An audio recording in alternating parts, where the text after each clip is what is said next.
Hello and greetings to you, viewer from across the tubes. I am Gnarly Quack, although my friends and enemies call me Carl. I'm back working on Dr. Strangetest, my testing framework for PHP. And the last few streams I have, let me just get into the directories here. The last few streams I've been working on sort of removing the use of reflection to store all our test information and instead using our own classes to hold all that information. And sort of the last step in that was sort of managing callables, I guess. Basically trying to unify the handling or the holding of callable information, whether it's a function or a method. And the last couple streams, I guess I've actually kind of been like struggling a little bit through that, just in terms of how to implement the change. And after hopping off last night, I guess that was, decided I was kind of going about it the wrong way, and that there's probably a little bit of a better way to do that. Or maybe not a better way, but I was kind of trying to push the change in the wrong place in the code. And so I think I'm actually going to kind of back out of the that portion of the change that I've been doing and just kind of give it another go, so to speak. So let me see here. Where we were at. So right here, I guess I'm talking about sort of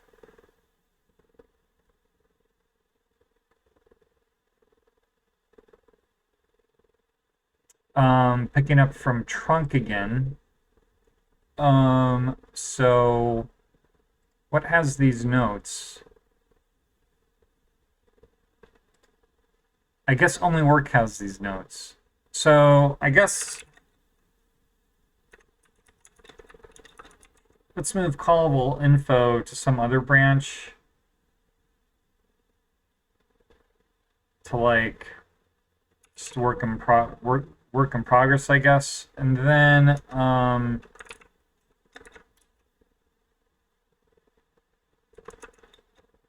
I guess what is it? Checkout branch, and we'll just do callables, and let's check that off the trunk. And let me just, everything should be working here, but let me just run that, okay? So I'm gonna pop back in here to test, and just add this class back in, and I guess I'll do what I did before, although I suspect I have a little bit better feel of what needs to be in here. But I'm just going to do what I've kind of been doing, where I'm just going to add this class, but leave it blank for the moment, and just add stuff in there. And what I do know I'm going to want to do is add callable info here to function info. And that actually, because I didn't really do anything, shouldn't break anything. And I guess, what else? So, and then here in Discover, I'm going to wrap up here by setting function info callable to just a new callable info.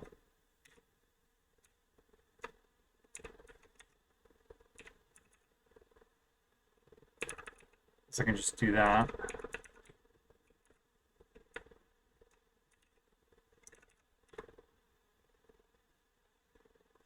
I guess what I wanted was function info. So we got that. 2, 3. Okay. That still should not. Oops. Jesus. Okay. Guess my arm wasn't all the way down. And now here in run, so I had done what? So I was trying to implement this in like run setup and run teardown. And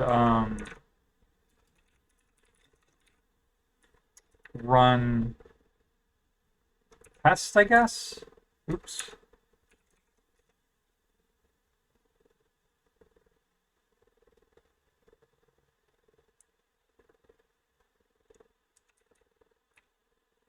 Oh, and I guess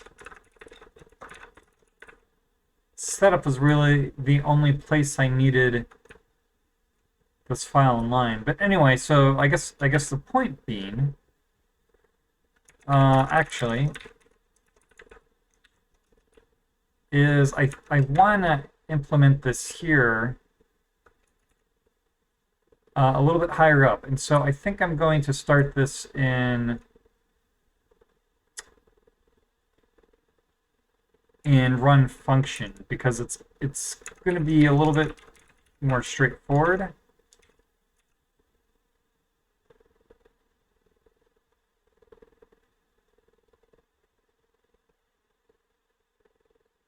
And I think I'm going to have to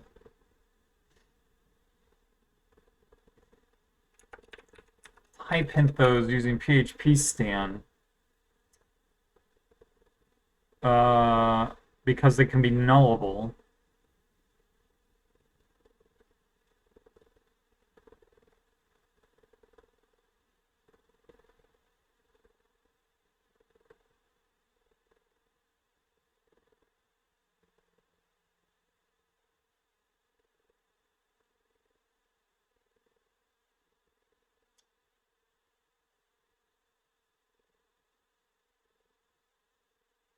Well, I guess I'm thinking again.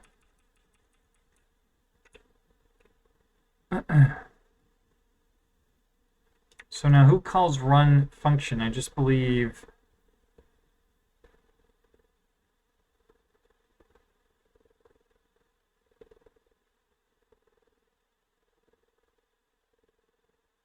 I guess I do want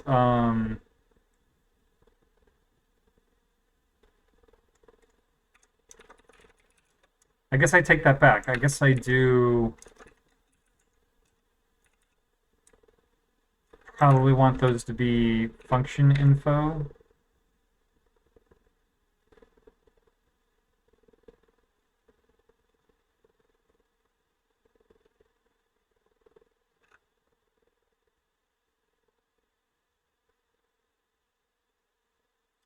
Let me just think about this now.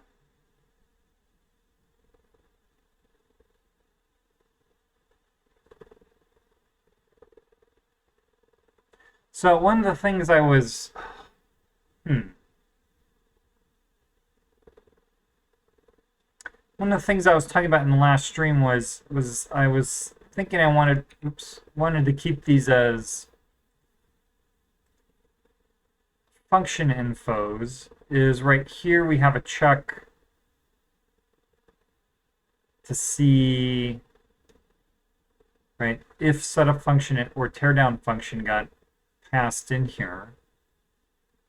Right, and this function is called from run file. So if you take a look here at write a file test, the setup function and teardown function are optional function infos.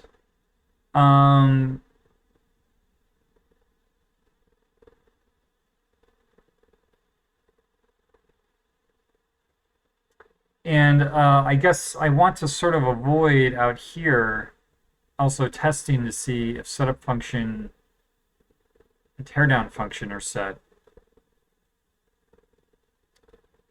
And so an easy way to do that is to just pass in whatever file is set to. But I guess part of the other motivation for this is right now we are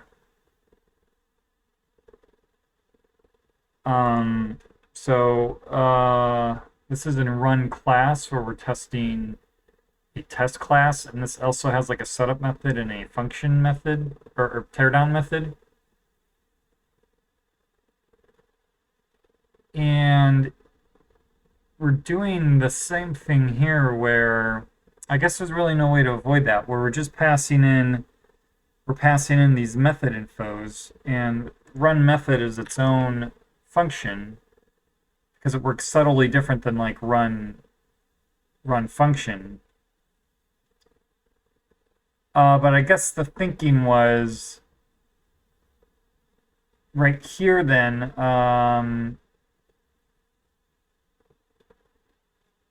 where we get this callable method, we don't actually need to do that for every method, right? Because it's going to be the same. So either we have it or we don't. So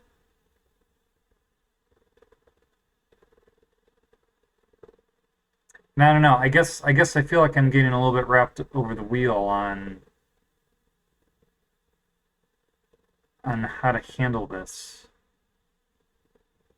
Because it would be nice to instantiate sort of this callable info once, and then just pass it in.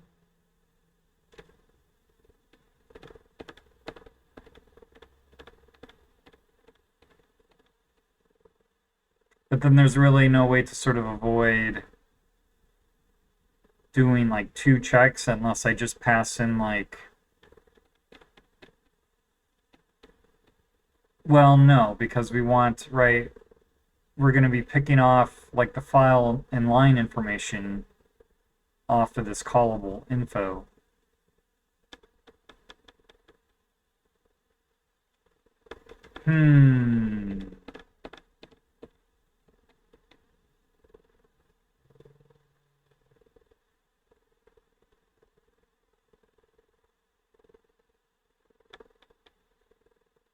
And what are we passing in here for test? Method test.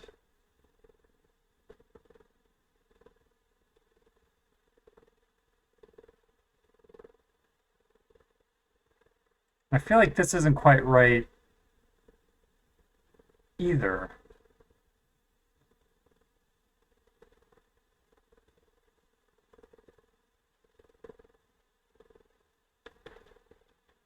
Oh no, I guess that is right, right? Because we're setting.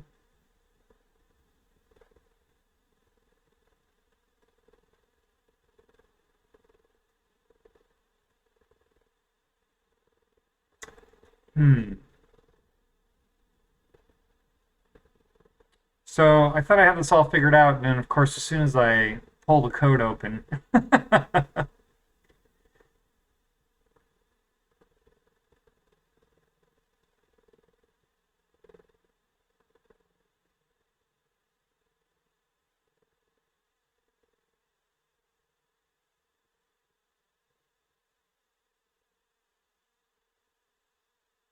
So maybe I don't actually need that callable info. If I'm having a hard time sort of justifying its use, then I guess it's really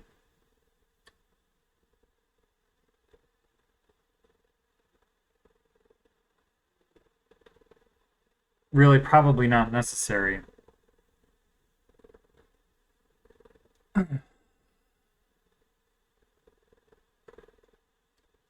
But I guess what I was really hoping to do was get to a point where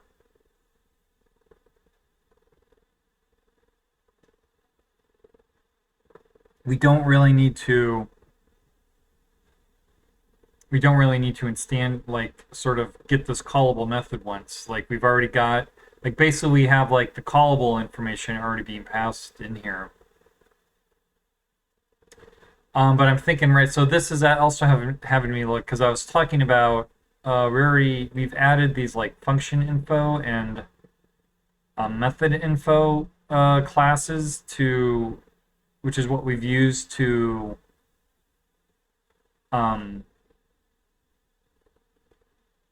replace reflection. And I was talking about, well, right now a function test is literally just a function info in some name, and in the case of a function test, the test name is literally the same as the name of the function. Whereas in a method info or a method test looks basically identical, where it's a method info and a name. And in this in this case, we kind of just have this set up this way because the name is going to be the class name, whatever class the method is a member of. It's the class name prepended to the method name, which we don't have in a method info. But we could also just sort of do the same thing that we do in a function info, where we've got the namespace qualified function name, and then we have the short name, which is just the name without the namespace on it. We could sort of do the same thing in the method info, where the name is actually the method name with the class name prepended in short name is just the name of the method. So that is where this test name is, but I guess I was thinking, right,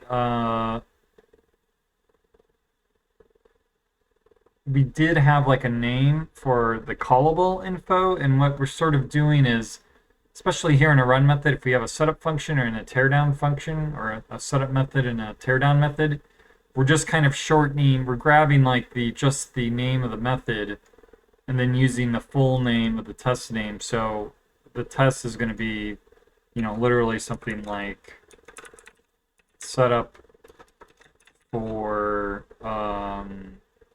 my namespace class test1 and like the run information if there is any.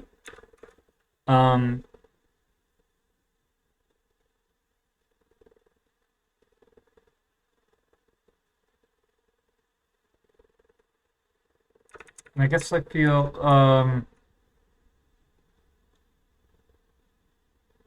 so I guess the point being like I feel like the callable info is almost going to go to like a mirror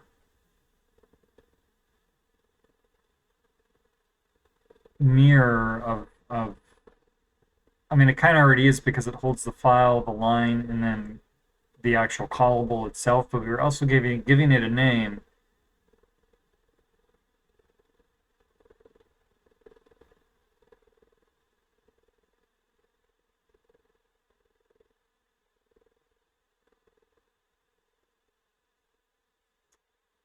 And I guess I'm just thinking about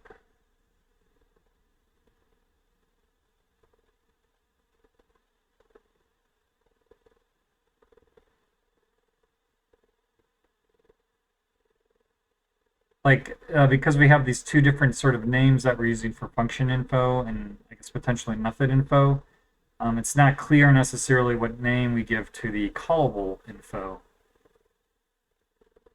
Um, hmm.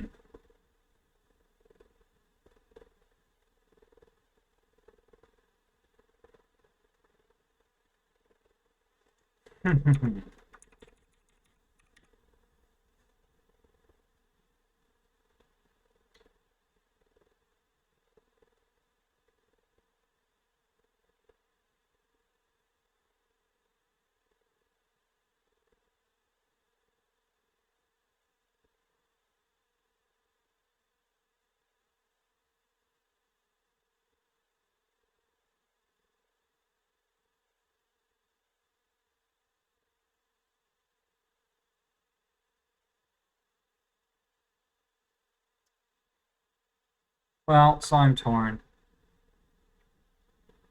What are we doing with the? So here we get the short name. I guess that's all we're really using for setup function here. All right, where are we using? But that's just to get the callable file line, file line.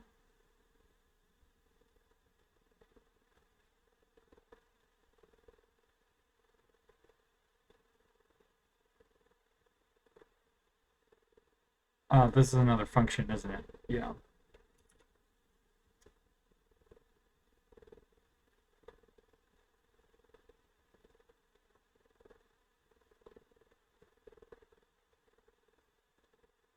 So I guess we're saying that would just be the short name.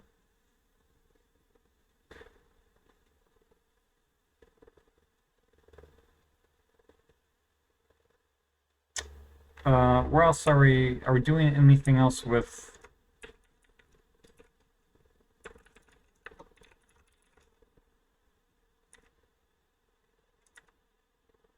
No, that's it.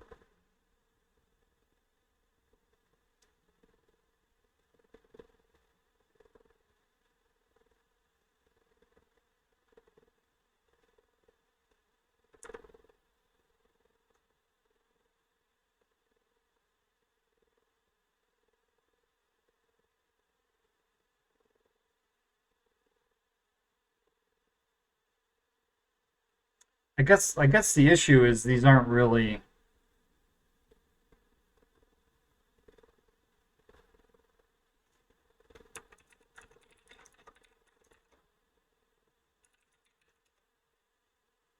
the same.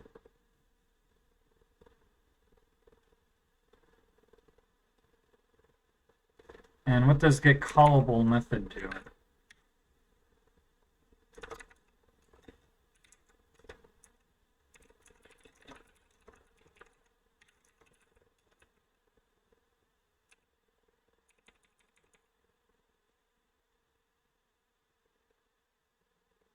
Basically, it just yeah, which we decided yesterday we can get rid of. It basically just it ensures that the combination of the object and the method name are callable, and we've decided to sort of just get rid of this closure from callable.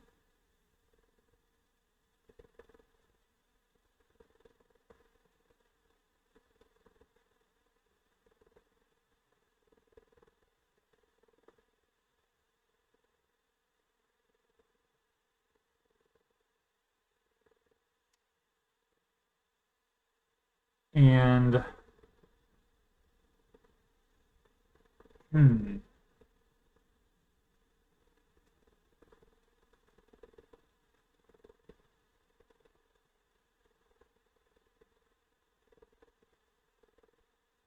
of course, now one annoying thing is, and it's only really an issue for PHP stand, is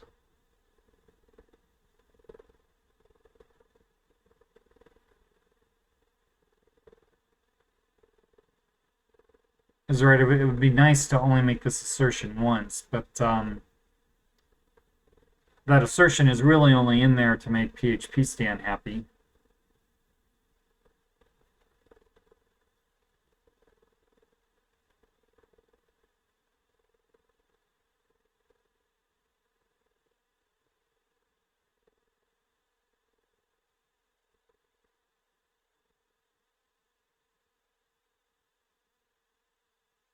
So okay. I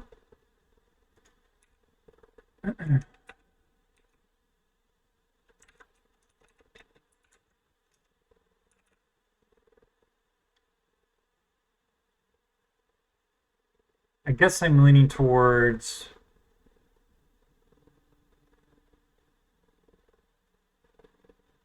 maybe not having this callable info.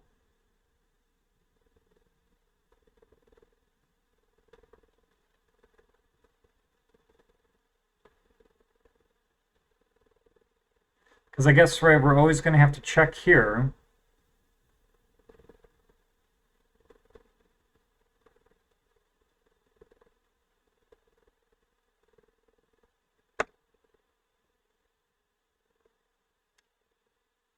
Or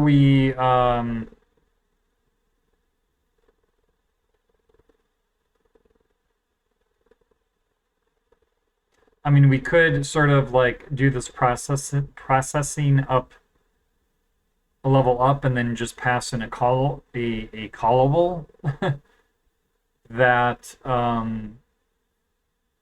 we don't need to check. It always does the right thing, but then we're either right, we're sort of substituting out the overhead of this conditional check for every method. We're removing that, but then adding the overhead, whatever overhead that adds, and we're adding in the overhead of a function call, basically, in like a dynamic one, too. I guess I don't know. I mean, I guess we could just pass in a literal but whatever. So that doesn't strike me as a win. So I guess,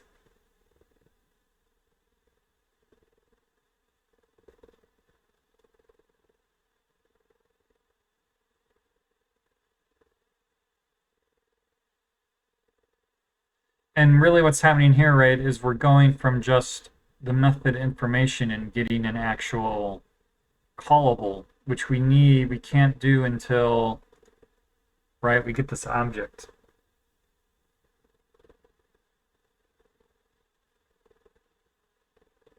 So at least in the case of like a method, we're actually instantiating like a callable that we're then passing around setup, which has sort of the common handling.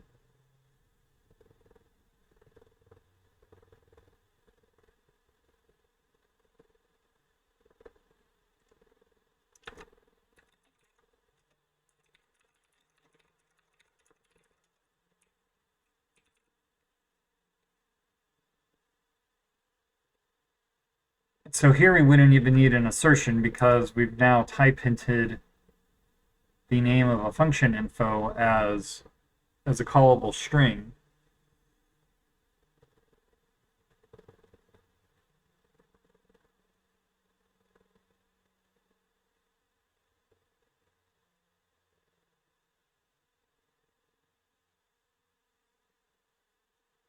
Hmm.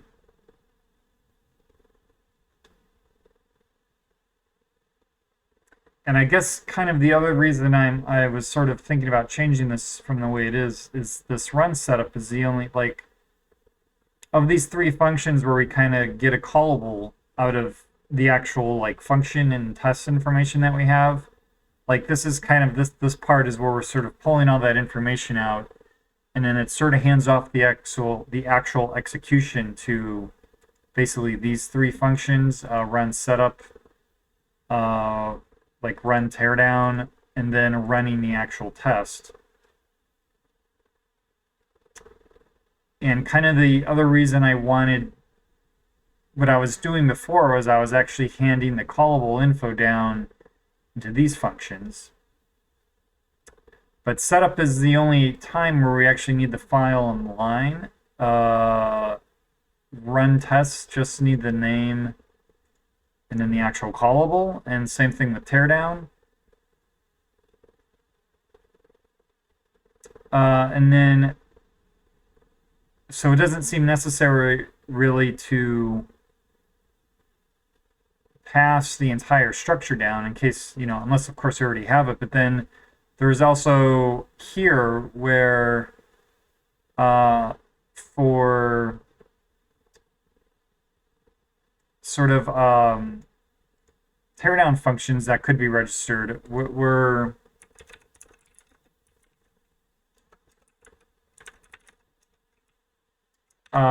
sort of just having to build a callable info here, which for the most part just had this callback. And so we were just adding overhead to that really wasn't necessary.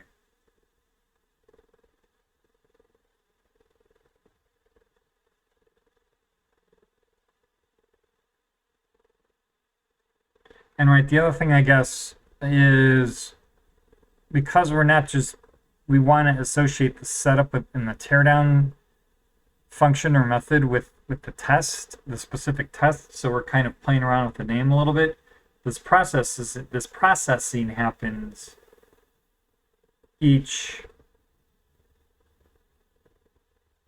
for each test.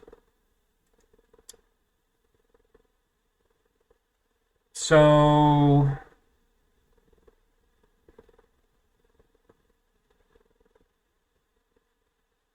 yeah, I guess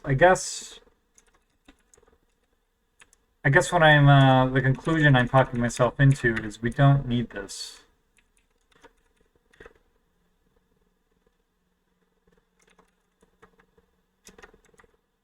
And so now that's going to break the changes I just made.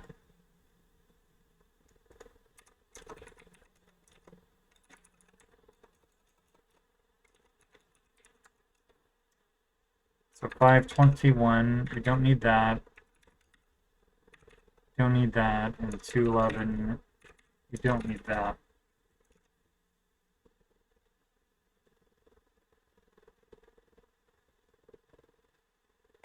So in run now,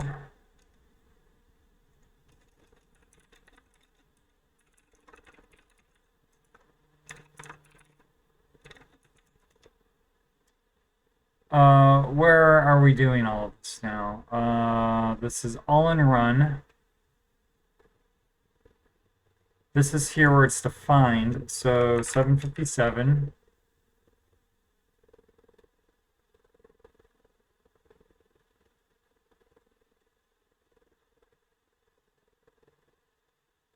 Right,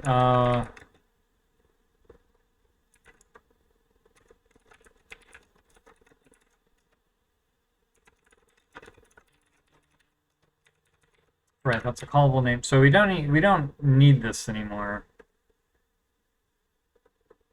Test name. Yeah, so okay, get callable function. We actually can just get rid of this.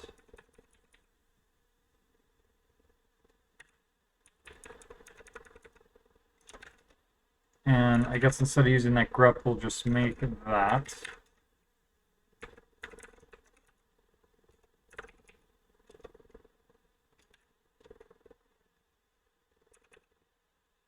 So this is what? Tear down.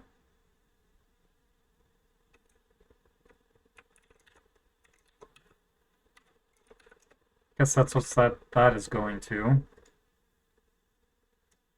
It seems kind of dumb to pull that off.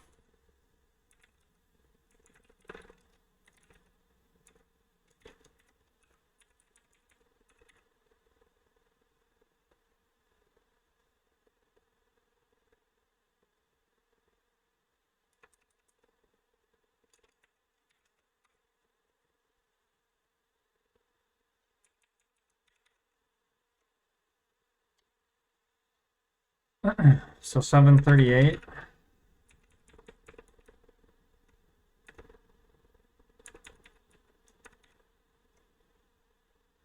We need that context.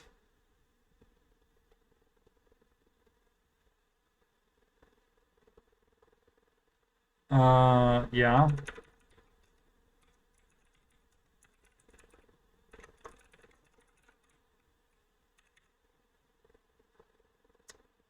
$720.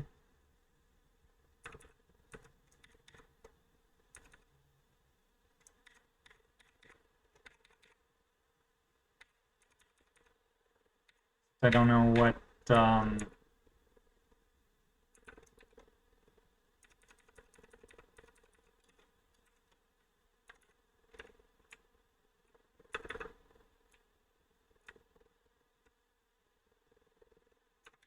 537.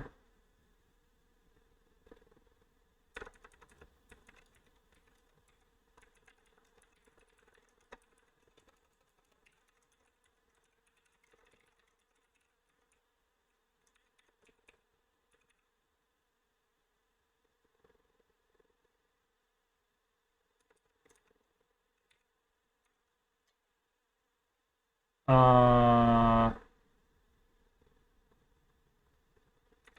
501.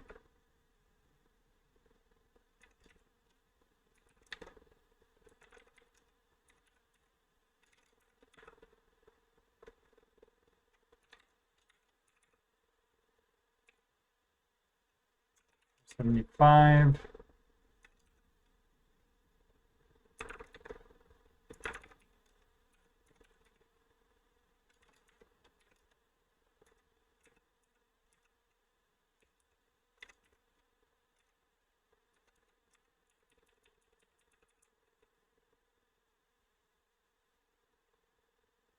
Uh, 436, I believe.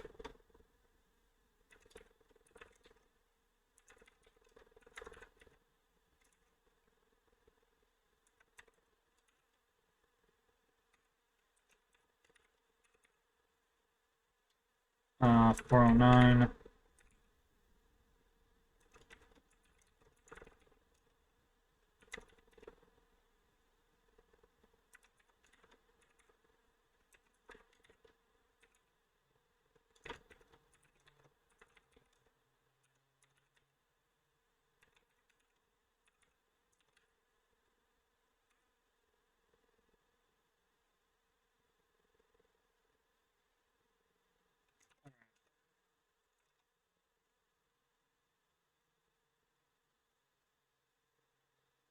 Okay, and then I guess we're doing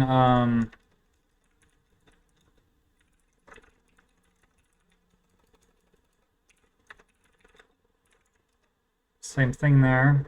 And yeah, so 10,008.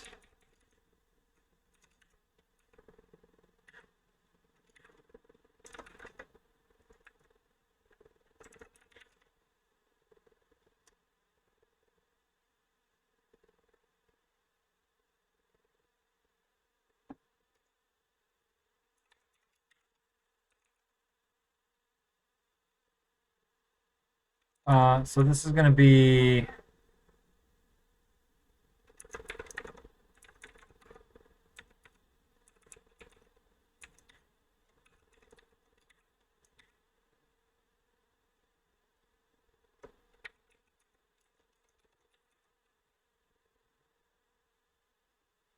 that. Although I think PHP Stan is going to get angry about that.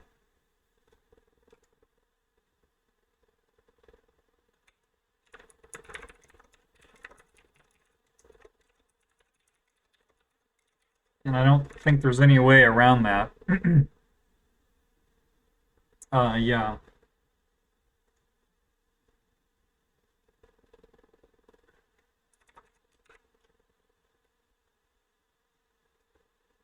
So,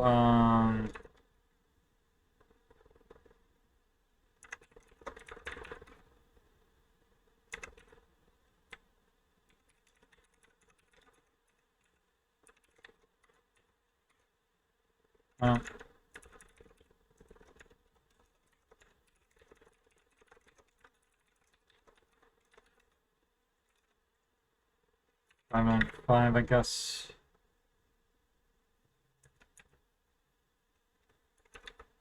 I guess I just missed that.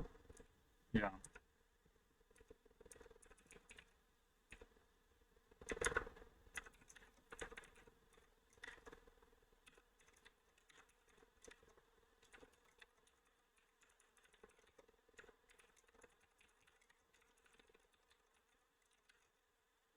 $5.95.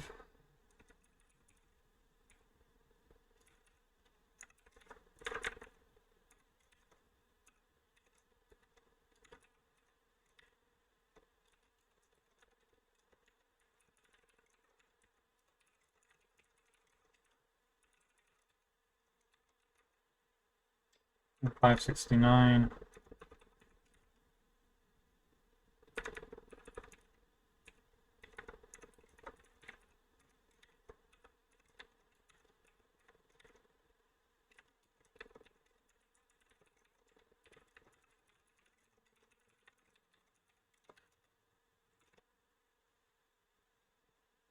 Okay.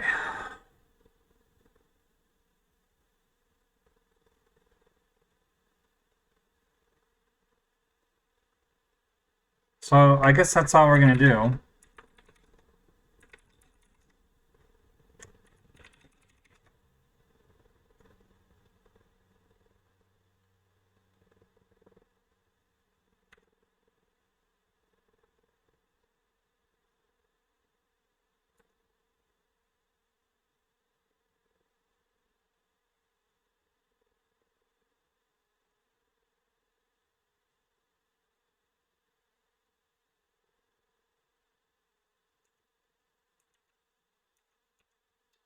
Basically just nuke that stuff.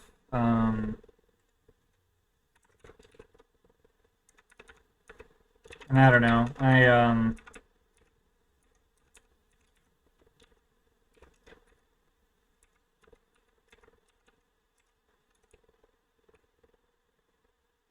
keep sweating meaningless stuff here, I feel like.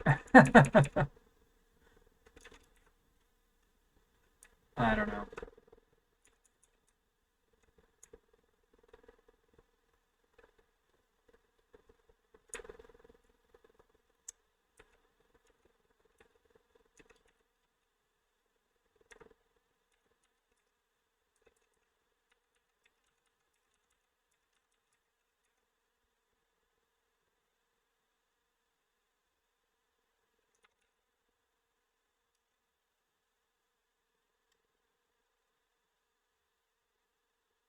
So that we need to do there. Oh.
Guess that's it.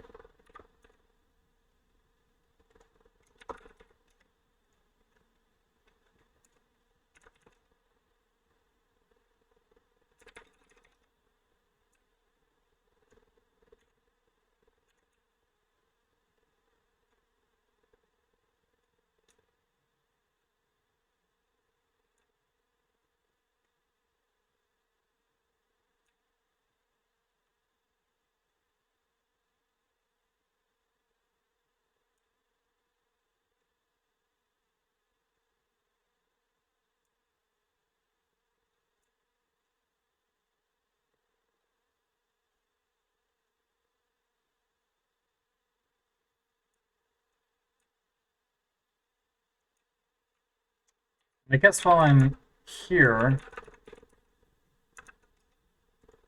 what was...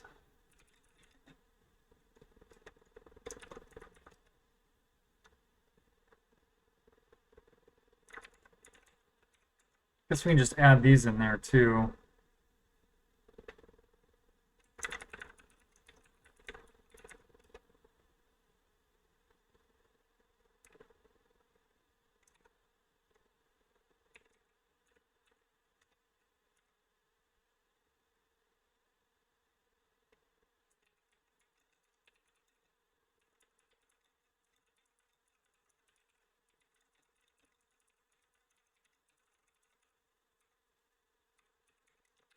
Maybe what I can do is just, let's see what happens if I... Well, let me just quit this. Where am I now?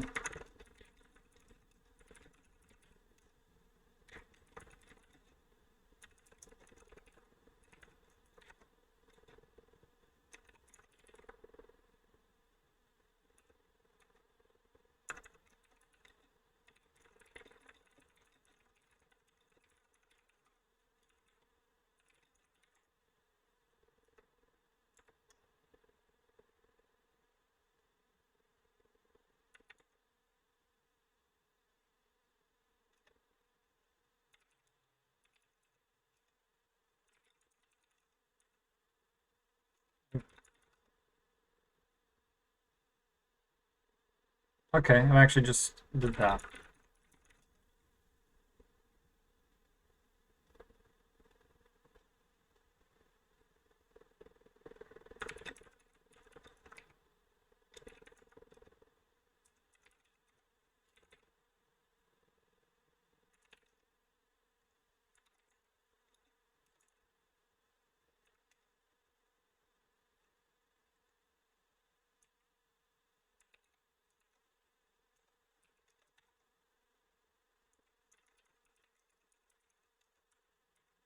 Yep, they're in there.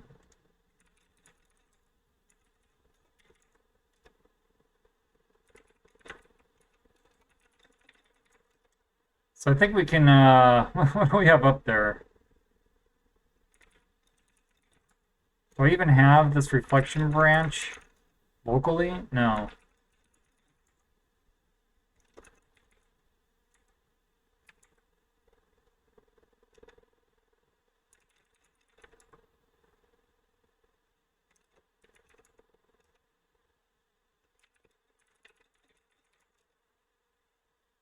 Okay.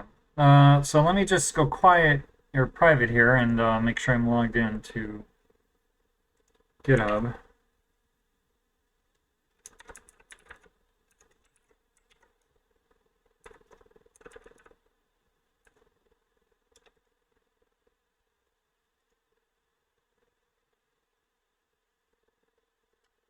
It looks like I am. And that has already passed. So we're in good shape there.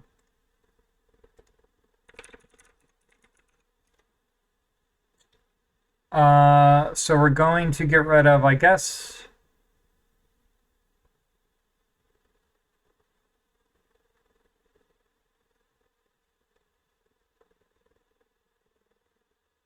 work in progress.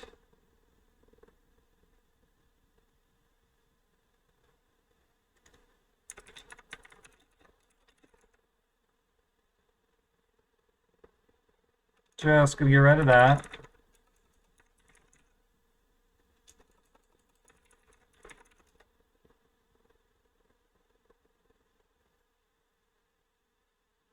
And I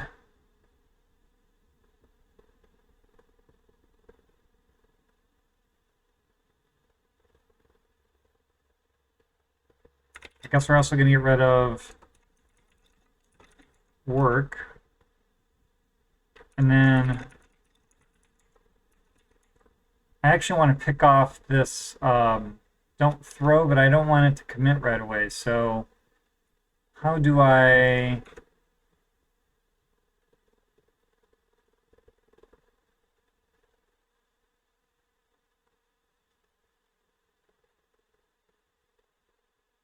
I guess just N.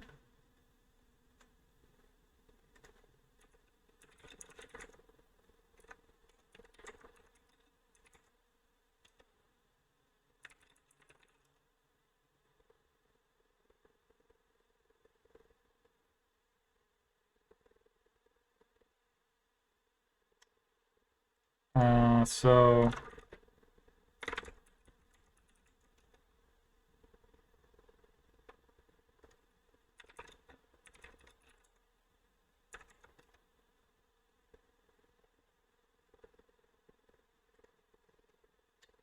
where is that? 346 or so. Yeah, we don't need that.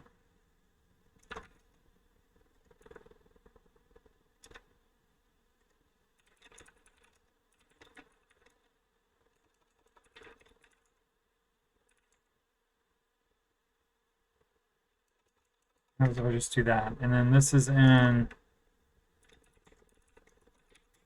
what's this, test 181 or so?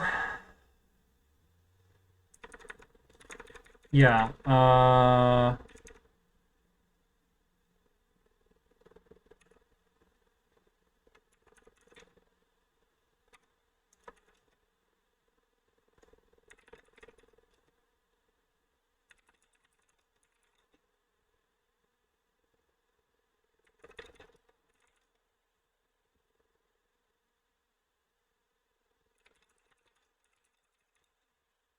So what happens if I do edit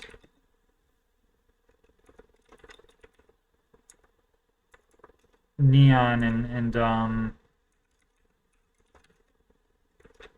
oops. Yeah, so we need that in there obnoxiously.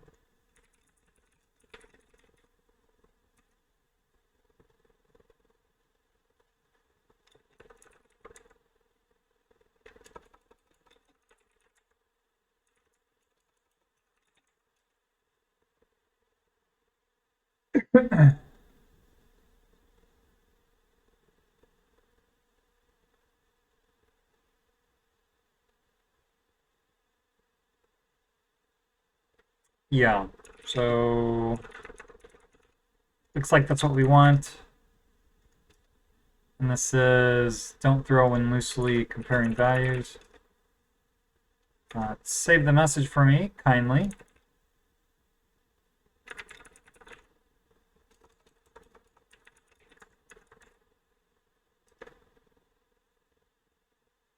And there's no reason that shouldn't pass either, but what the heck? What the heck?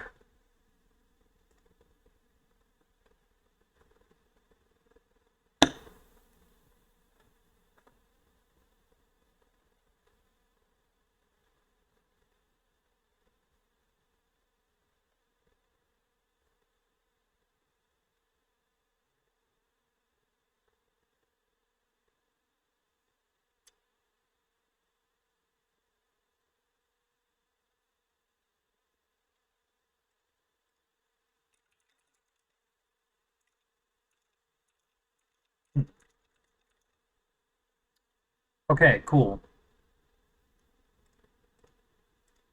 Well, so no, what?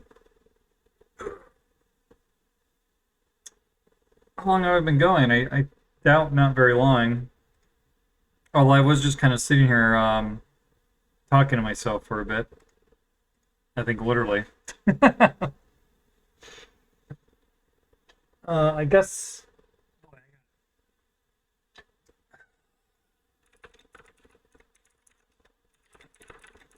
So I guess I can just I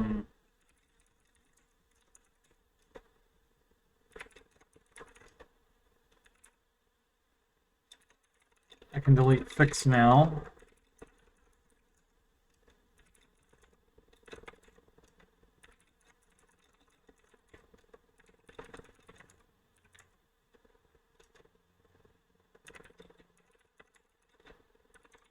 Guess I'll just preemptively check out another work branch. I guess I'll check out the. Do I have any fix menus in here?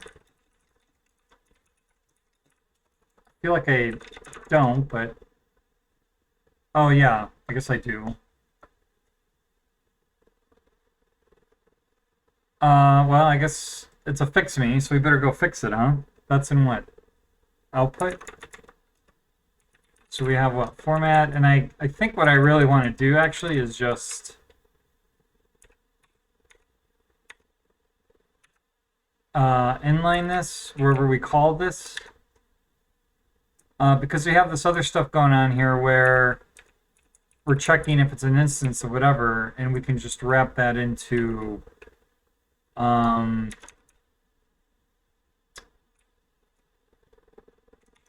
as we're formatting this message. So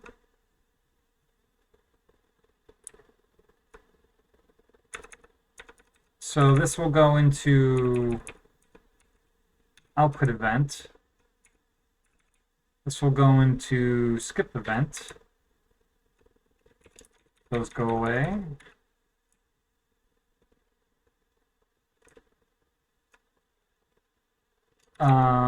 So that is going to go there.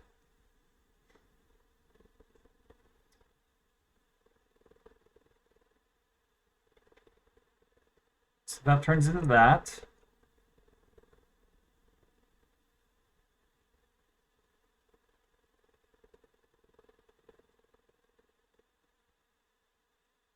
That turns into that.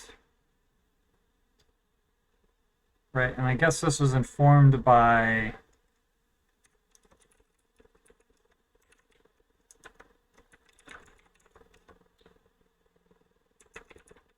yeah, file and line cannot be null here. And in fail event, it cannot, so source, reason, file, line are all required, so we can just format that and then tack on an additional.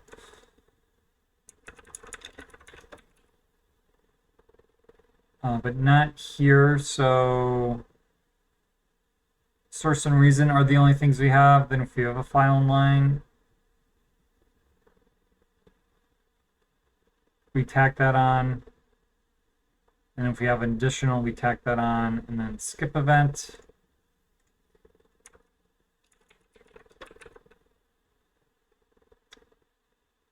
That all looks good. And then output event is kind of the same thing.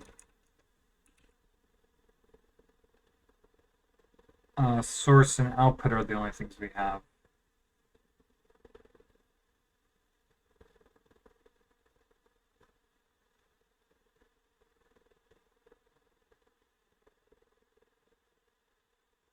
And I guess there's never really, I guess initiating that is a little bit silly.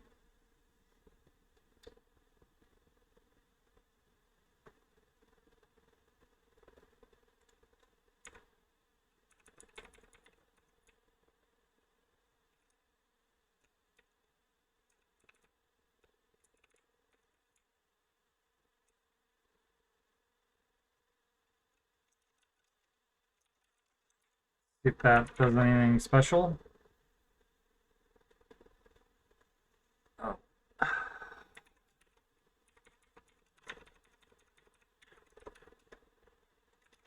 Oops. That's right.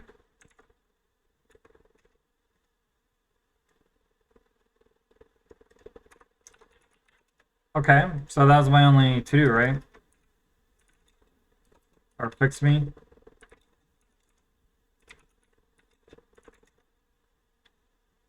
Yeah. And I guess since I'm looking here,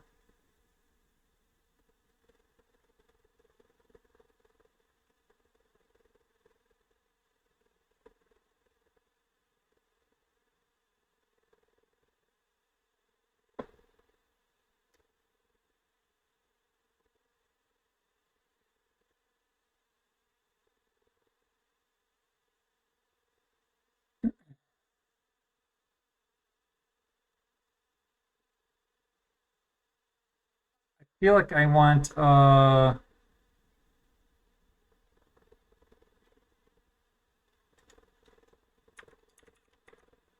cast, failed, error, skipped, output, and I guess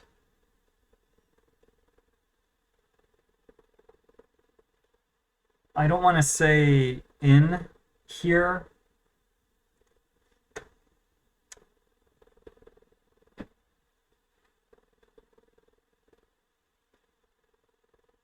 I feel like I want to say like while running.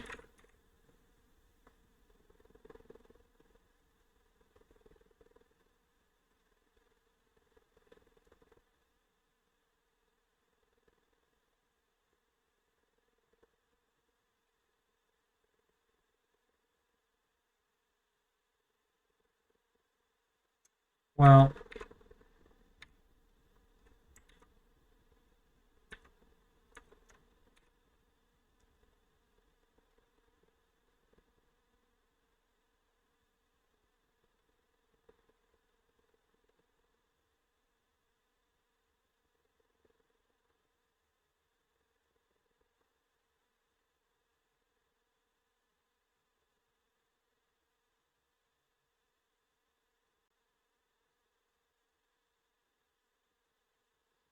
so this is going to be the name of the function basically that was running. That's going to be the actual output.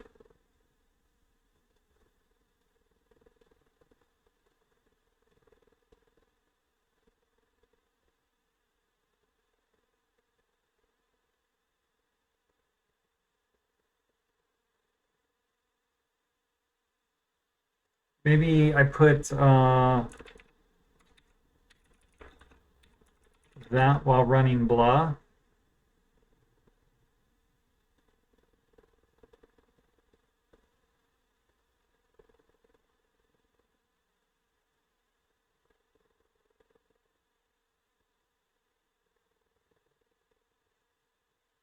I don't know, maybe that's fine. Maybe that's fine.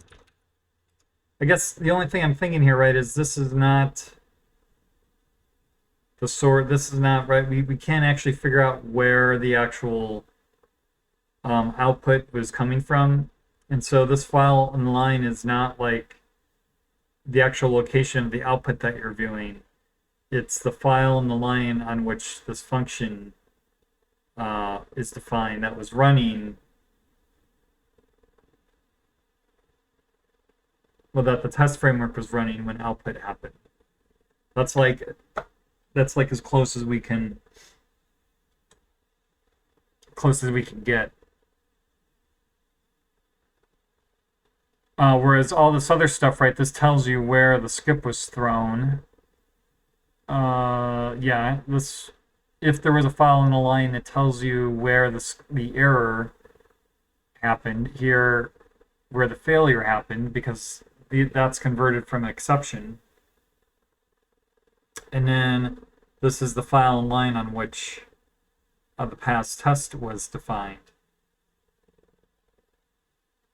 Which I guess we're saying maybe that's no longer the case, but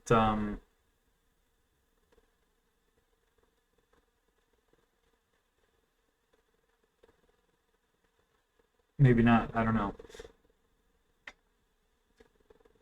I guess that's fine for now. I guess that's fine for now.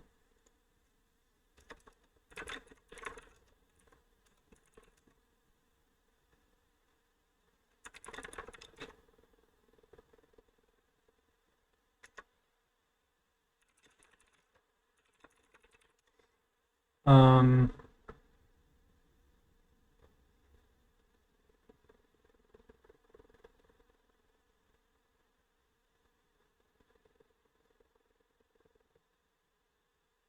what do I want to call like this?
Oh yeah, that's right. That's right. I was thinking about that, wasn't I? Just don't implicitly assign an ID to a top-level run group. Hmm.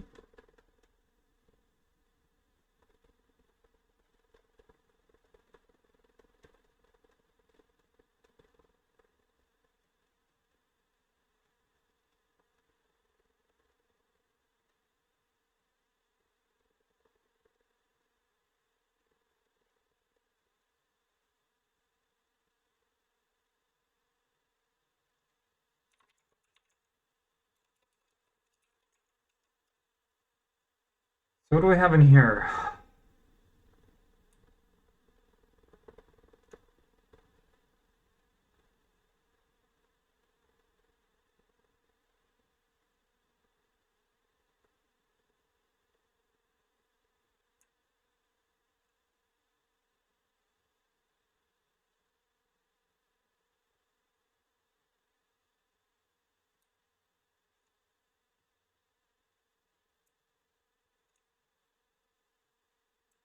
All right.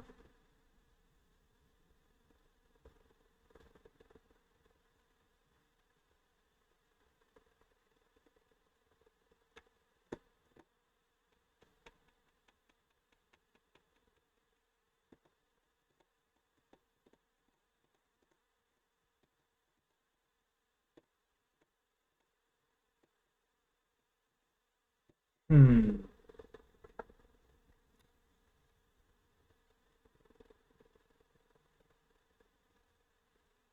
Well, I feel like I might as well.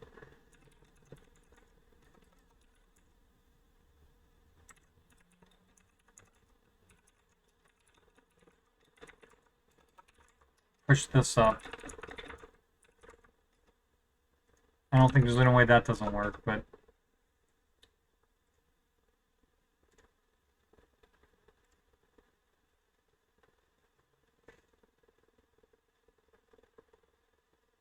Ugh.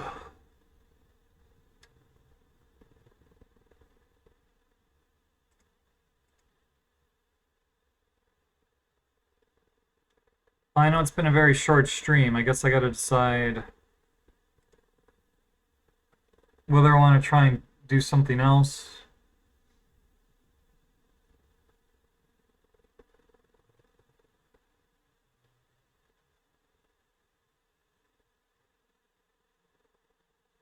or call it.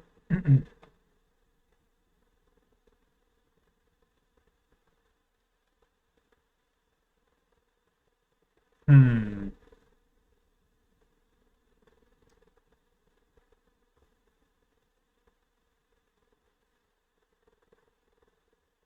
I mean, I guess other than sort of the random to-dos in there and like a walkthrough, I feel like kind of the last two features I would like to implement is just um,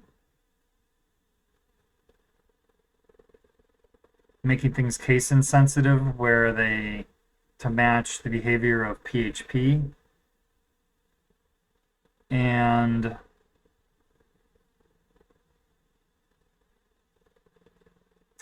then maybe doing this thing where we where do I have it here? For both targets and dependencies, we sort of respect.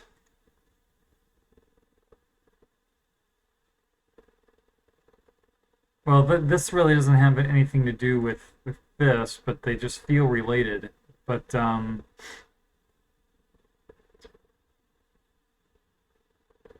here where we respect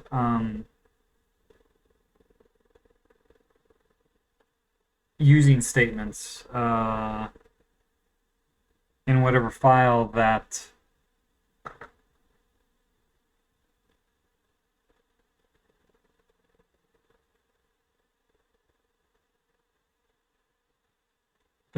a dependency, a test dependency is declared on, which means we'd have to add that to our parser.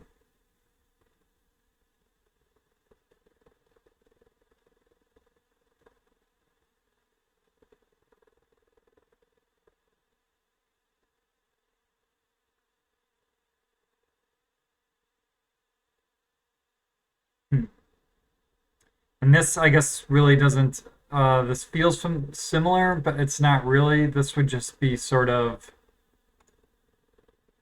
Um,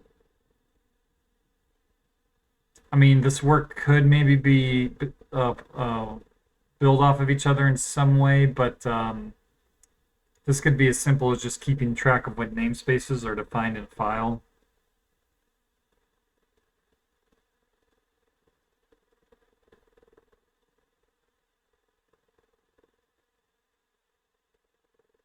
Hmm.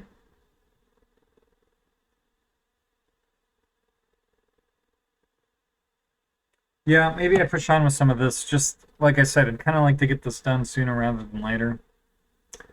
In September, the end of September is fast approaching, so I doubt this will actually be finished in September. But let me do like a beverage refill, and then I guess I'll push on a little bit. So yeah, be back in a few minutes.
think I blew my timer there. Oh well.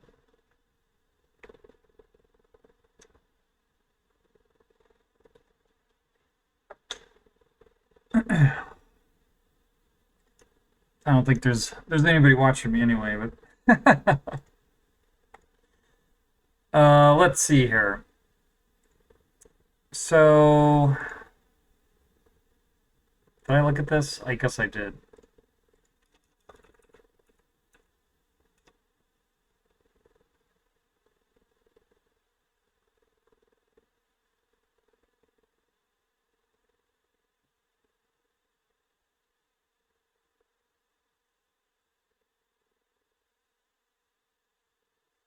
So I guess where my to-do notes, let's go back to work here. I guess we're saying that for targets.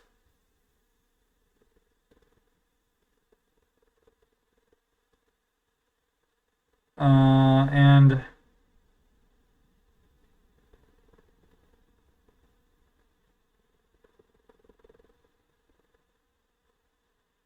where do I have, so we have this.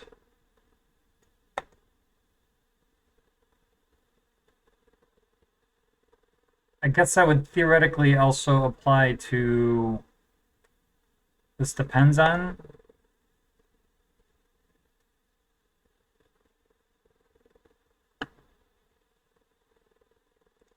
So I guess first off, I need to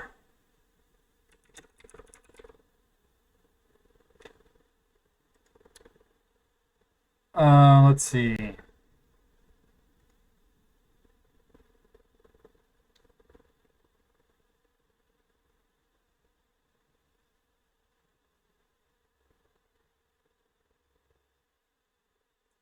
Well, this is kind of one of the things about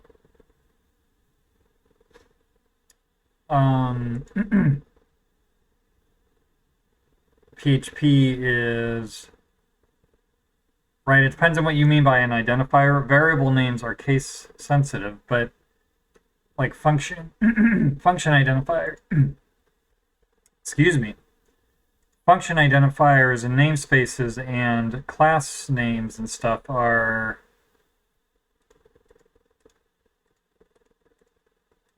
case insensitive. So let me see if I can find.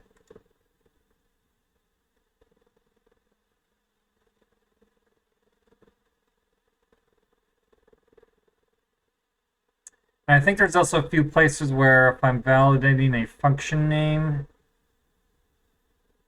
I'm not actually using. I should probably use this match against this regular expression, which I don't think I am.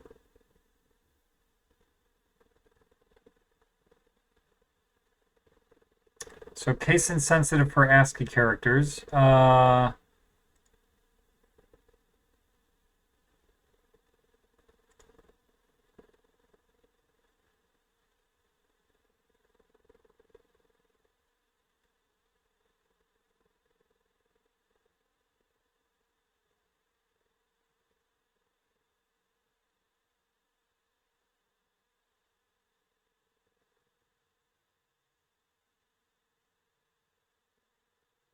This seems to be.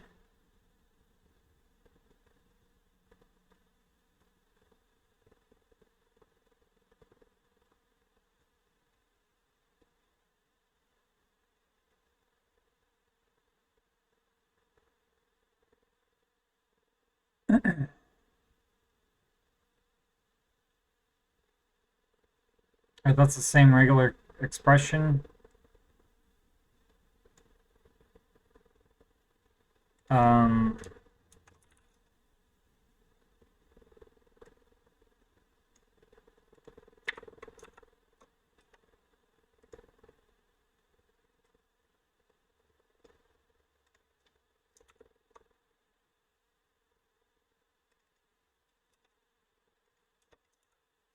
okay. I just want to make sure that like I didn't just repaste the same thing.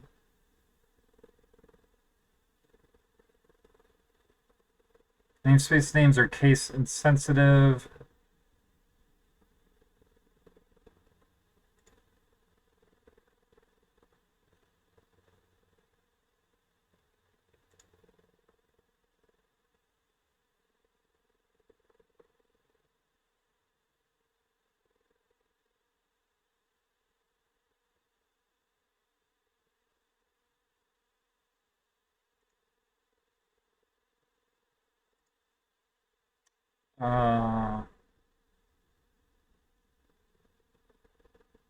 I thought this had.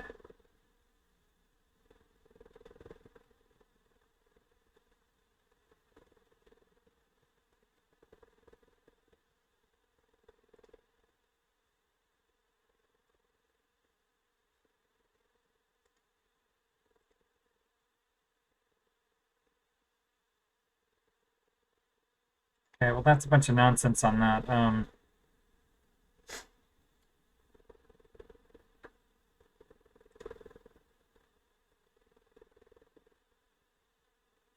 I guess it doesn't explicitly define what's a valid namespace name. Am I just not finding it?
I'm a little bit amazed that PHP doesn't actually have documented what's a valid namespace name.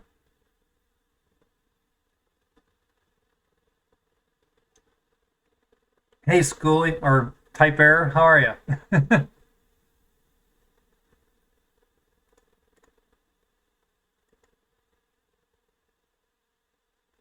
the way, I never asked you yesterday why the new if you feel like saying why, you don't need to, I suppose. But why the different username? Any particular reason?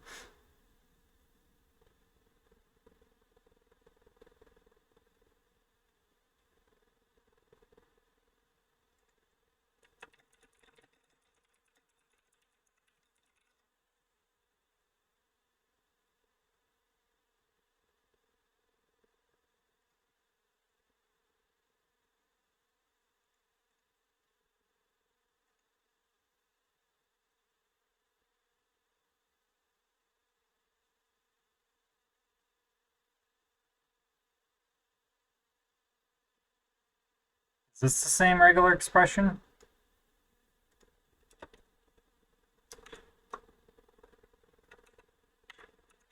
Yes.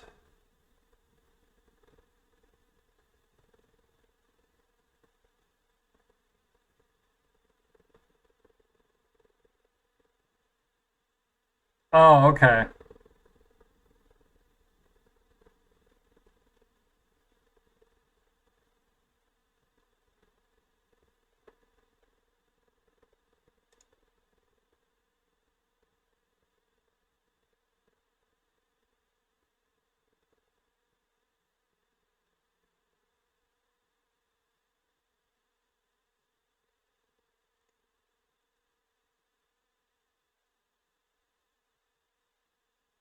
Oh, okay.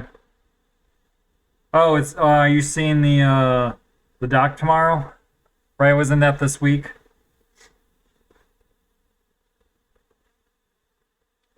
Yeah. I hope they have something at least useful to tell you.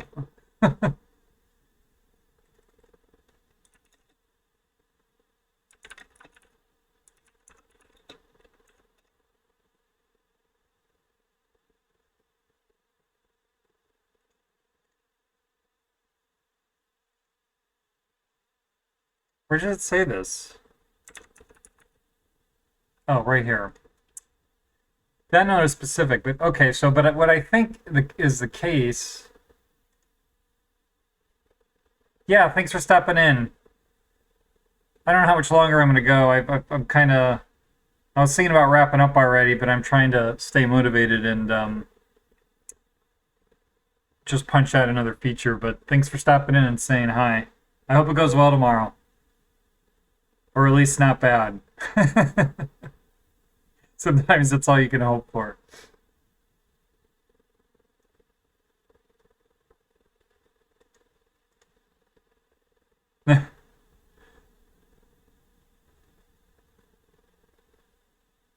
Take it easy.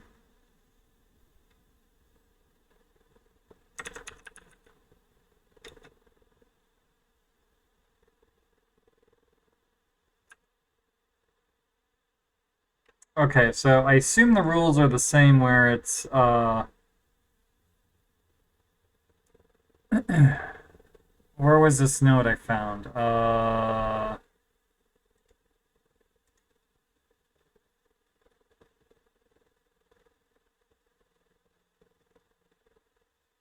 Where they are case insensitive for the ASCII characters.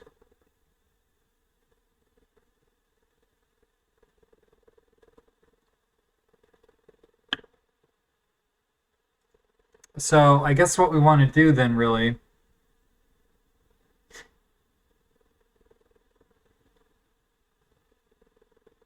is there are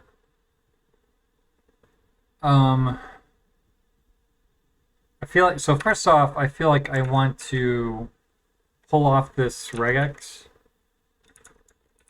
and maybe I'll just put this in util right now.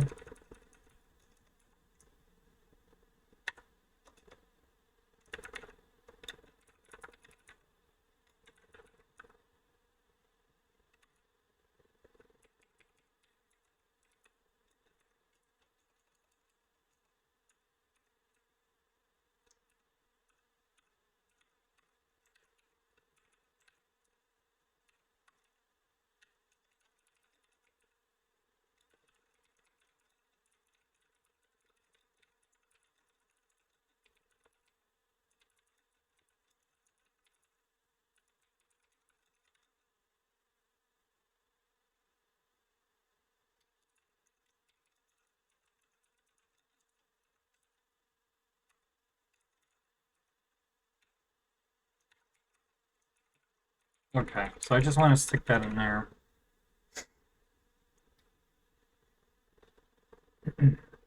Which means I can get rid of this buffer now. And so what? I'm gonna look at. Oops.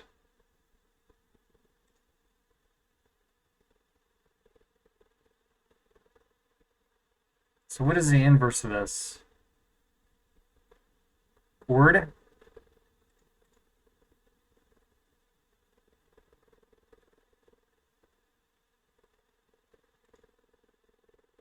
So that might want to be what I want to do is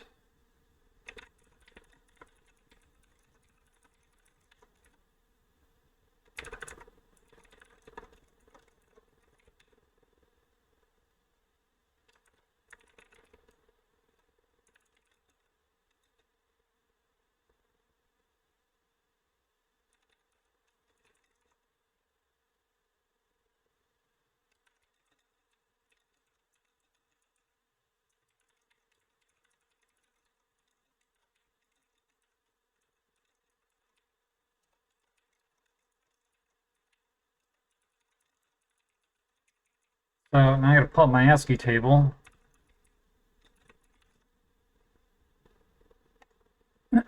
Let's see what this looks like. So I guess, right, this gives back.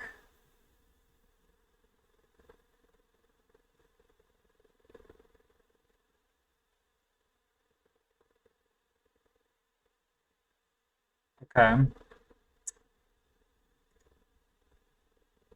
So I suppose if I wanted to be really sort of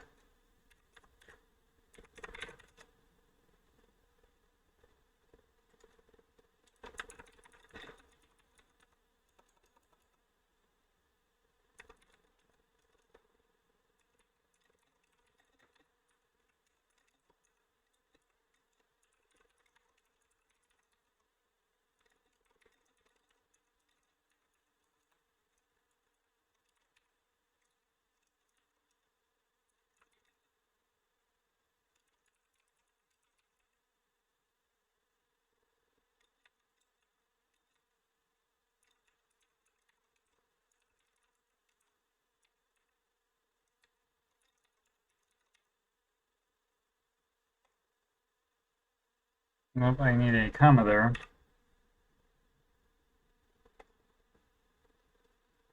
Where is my ASCII table? So F, where are you at? F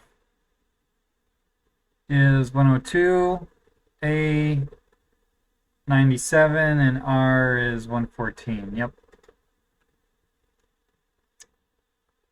And let's do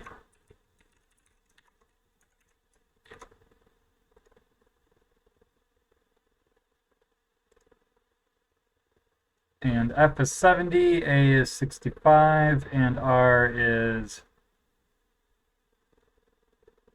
82. So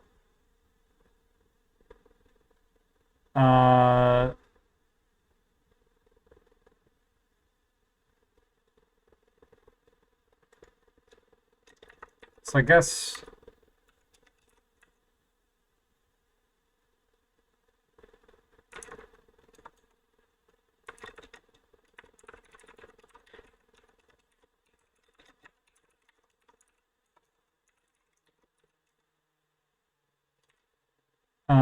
so lower equals, so what are we saying? To go from 65, we would need to go, so that's 37.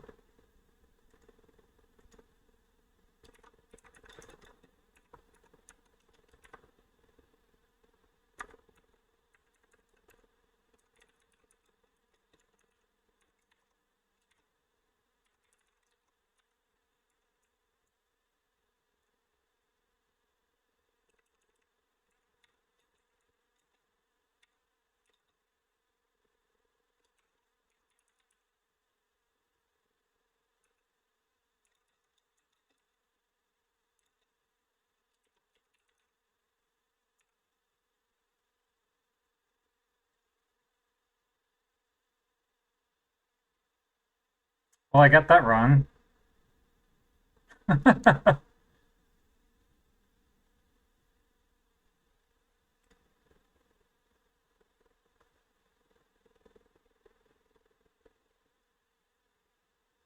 Oh, that's two. Two. Wait, all right. Okay.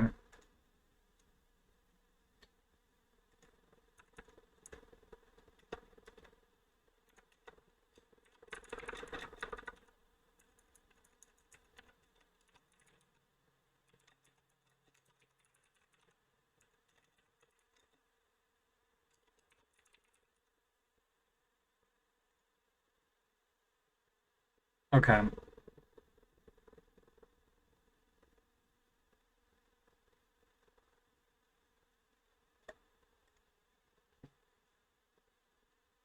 Okay, so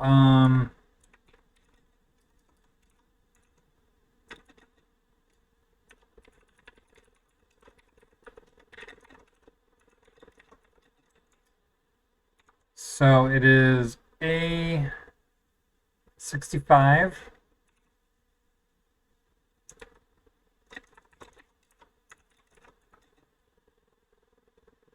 to Z is 90.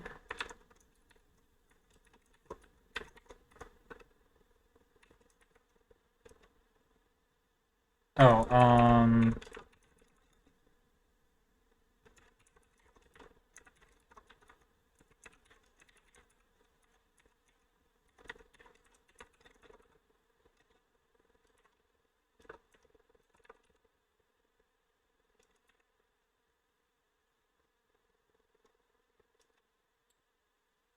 and we want to do result.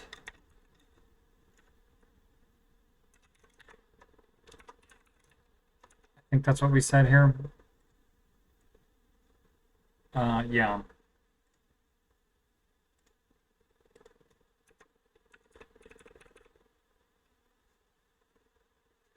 Now I kind of wonder.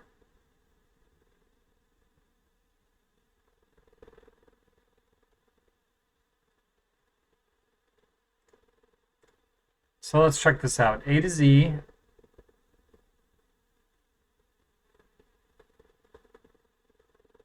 A to Z, A to Z, underscore.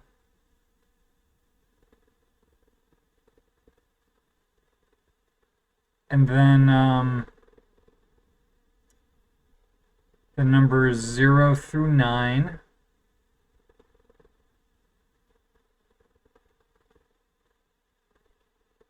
And then that's 255 to, oh, I don't know what my,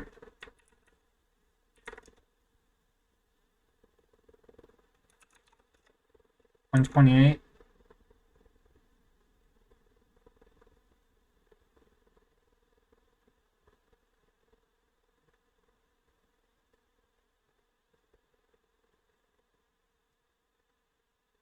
Like, I'm just wondering if we should validate.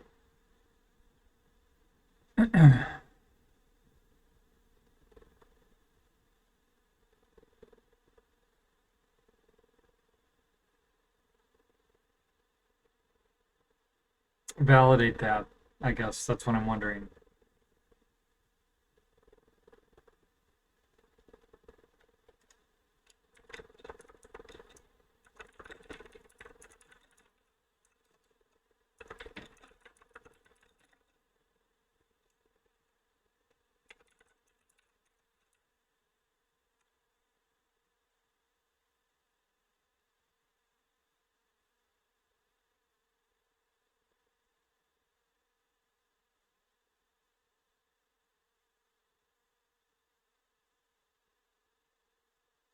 Hmm. So this is going to take a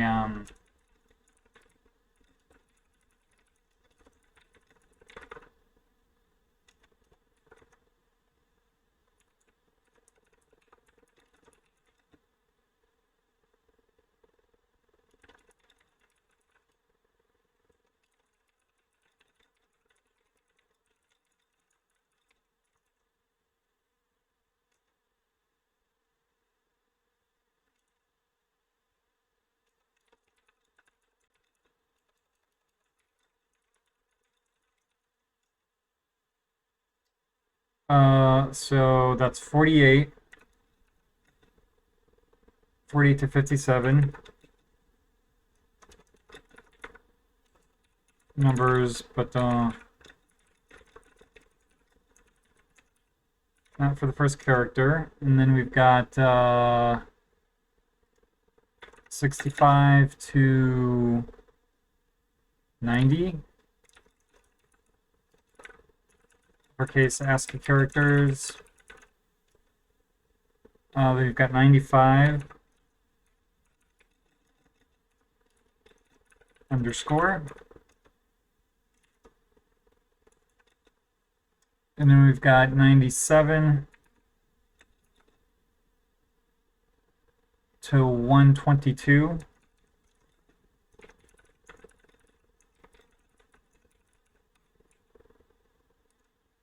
And then we've got 128 to 255.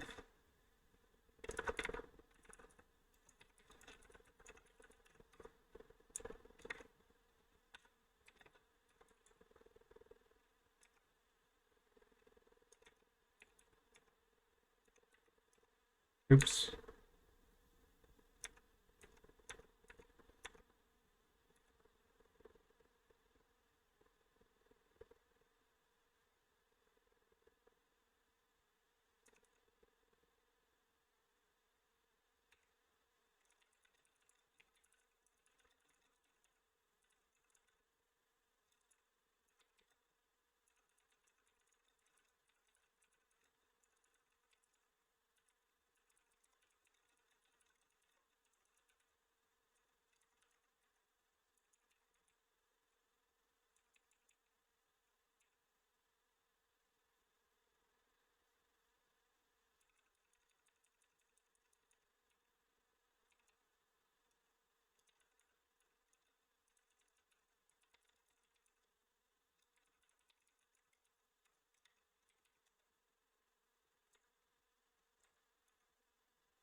Well, I guess this is a little bit bizarre because I'm saying this is not an ASCII down here.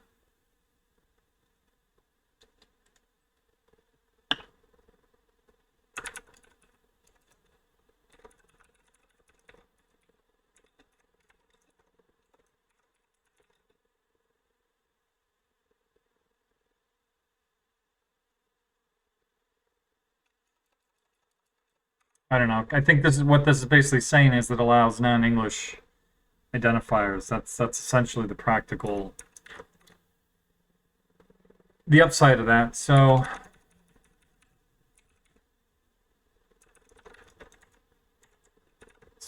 oops.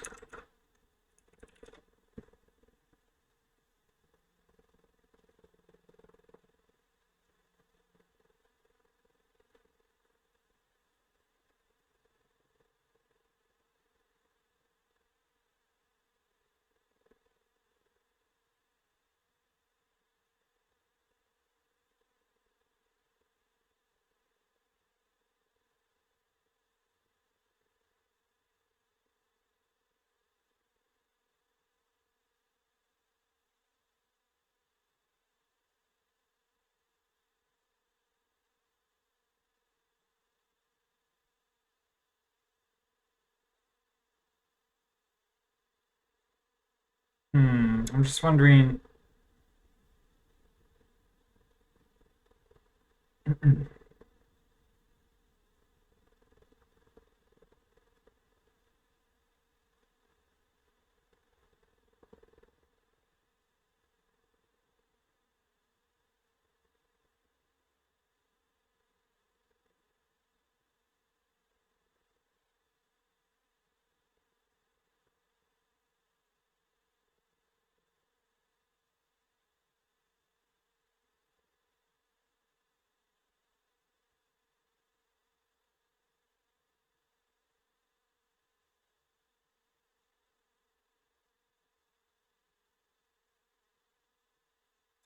Well, I guess.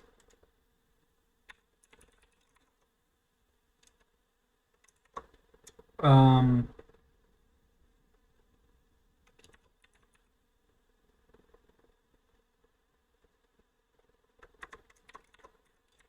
so we're saying ord is greater than equal to 48, and ord is less than equal to 57, and or ord equals 95, or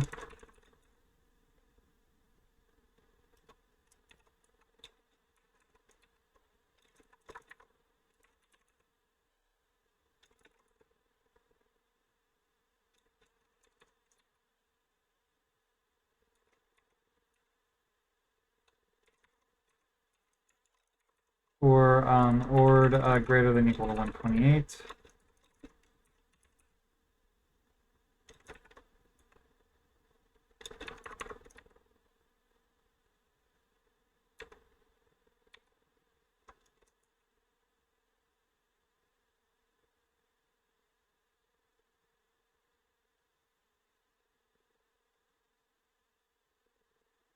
Then like this is okay.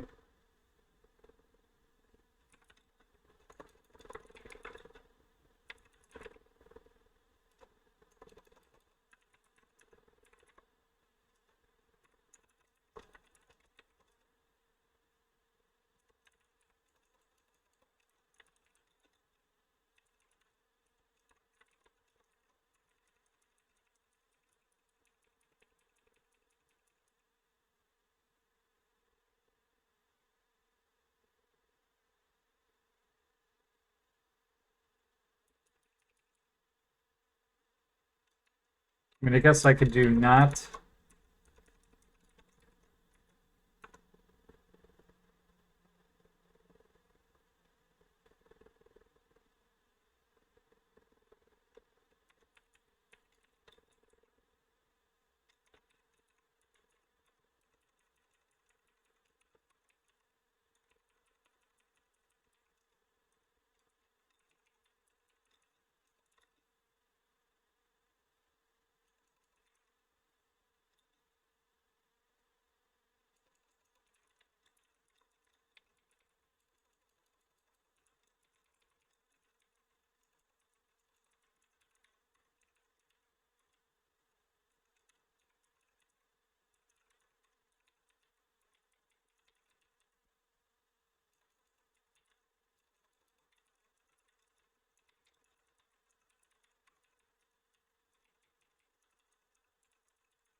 We'll do that.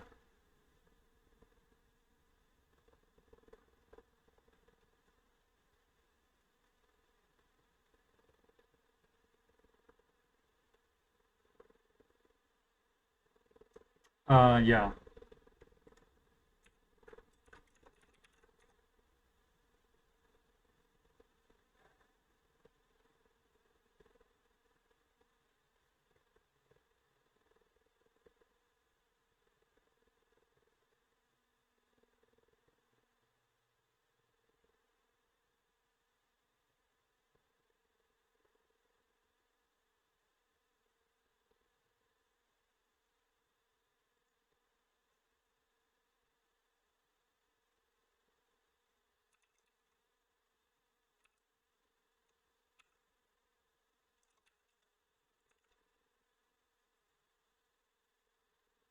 I guess it's saying I don't need that last check because this is only going to return a number up to 255. And I guess it's keeping track of the ranges that I'm.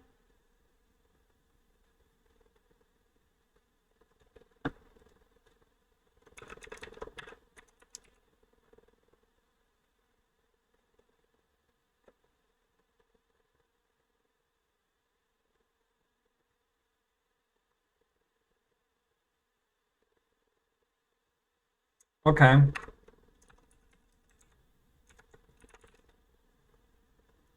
So now where do I have this?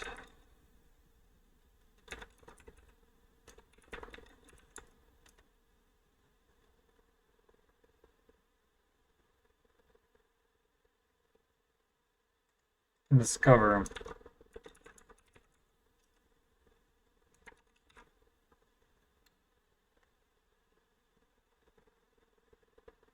No, 738. What did I type?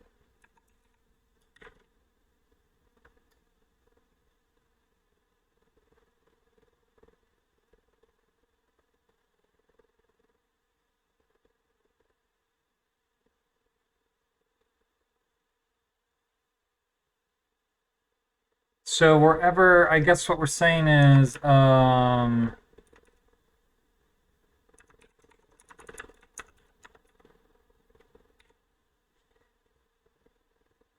maybe I should split that out.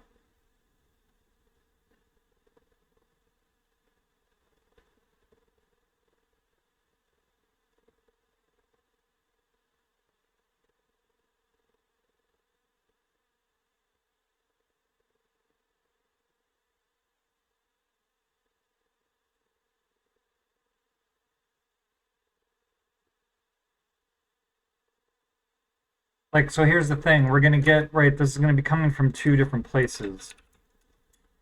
We're going to want to normalize identifiers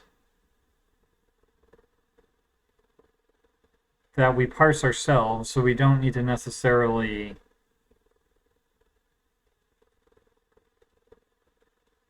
check.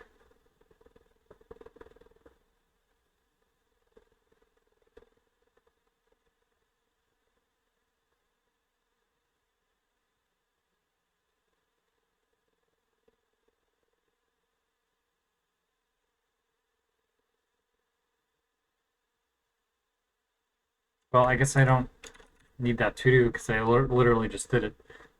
So I guess I'm wondering if I should have like the quick path where we just normalize this and maybe have this for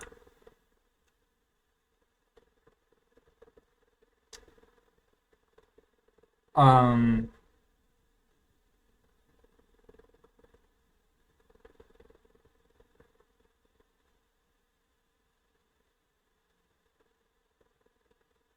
for untrusted identifiers.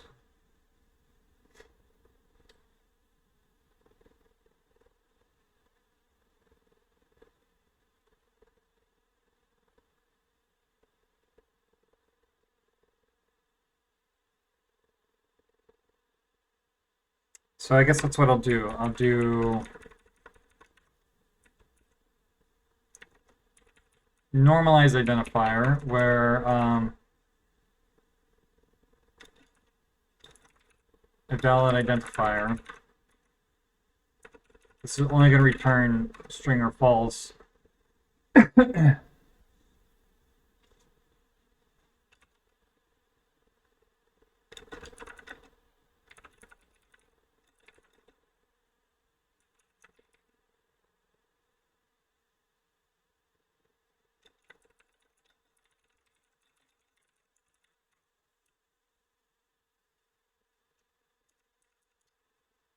And let's actually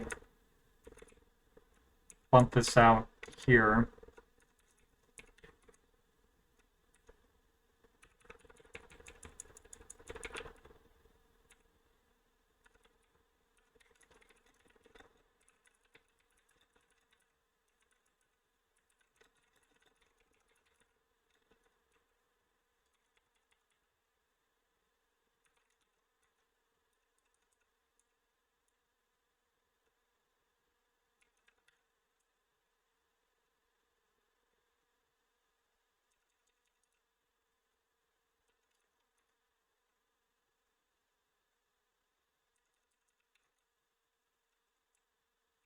So this is normalized. So here we just we'll just do that.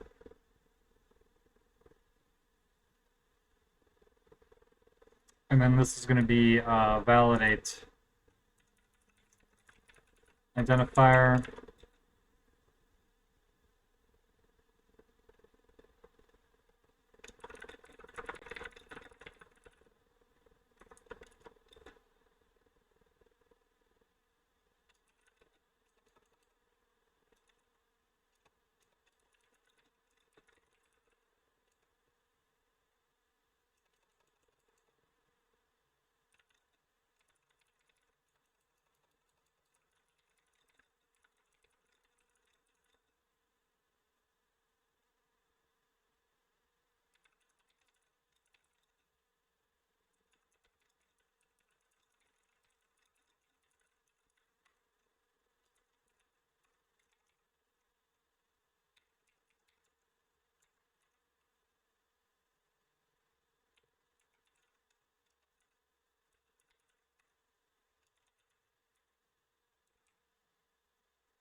So that's what we'll do.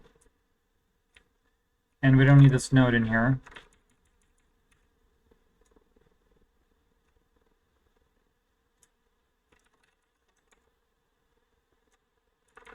Oh, I think I probably have a parse error here. No, I don't.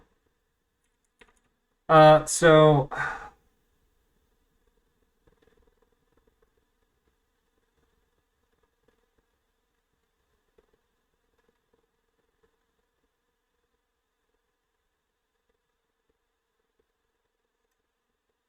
the only thing somewhat annoying about this is right, I have to make sure I kind of get this right, or not right, but hit it in all the places throughout.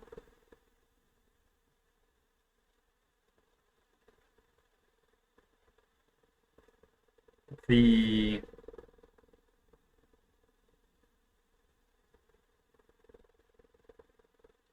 framework. So as I'm discovering stuff,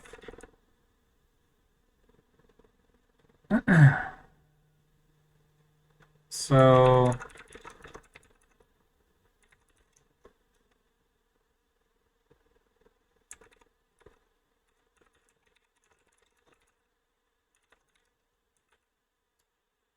here is all files. So I don't believe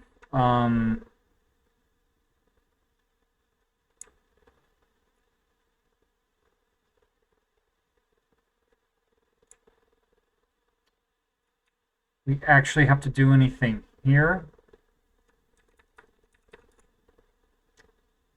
Let's see here, but for each, and then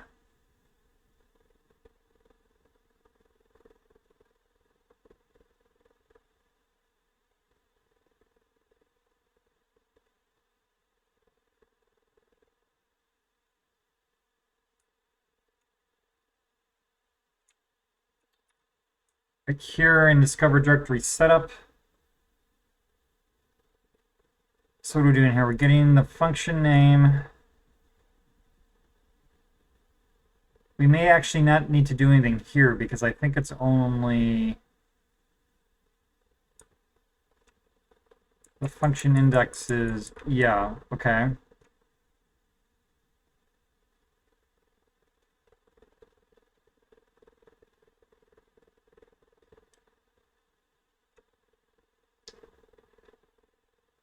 So we look to see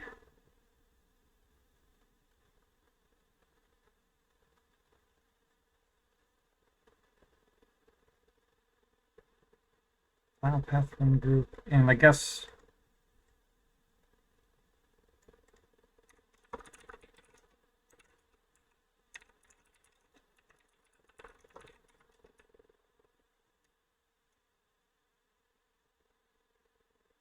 so if we don't have a run name, okay, that we're gonna have to normalize, but then so this index is what we're gonna want to normalize. But then otherwise invalidate fixture, we're just setting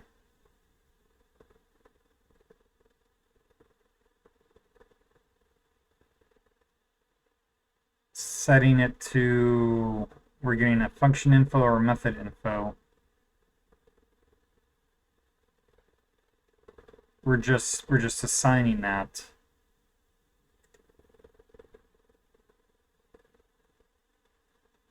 And then same thing here with teardown.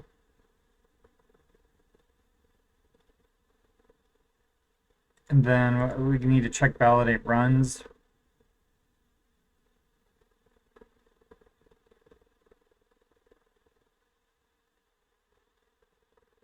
And all we're doing there is making sure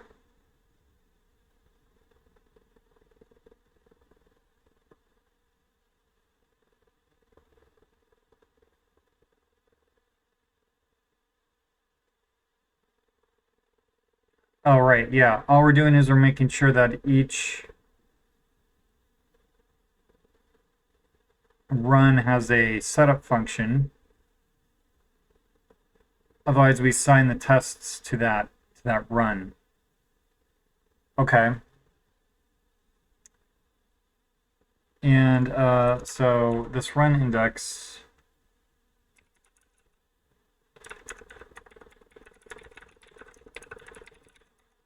I guess we'll just go ahead and do that. And that should actually be fine, I guess, because we were actually already normalizing that, so to speak.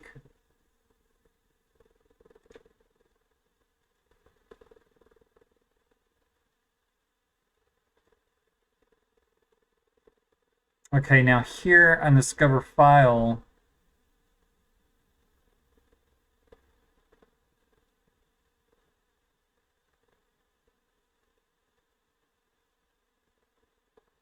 so what else are we using this class name for?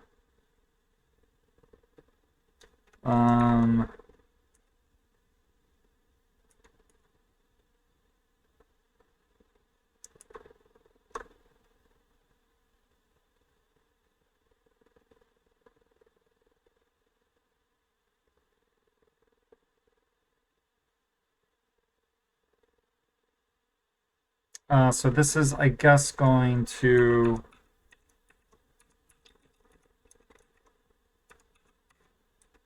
and then that is going to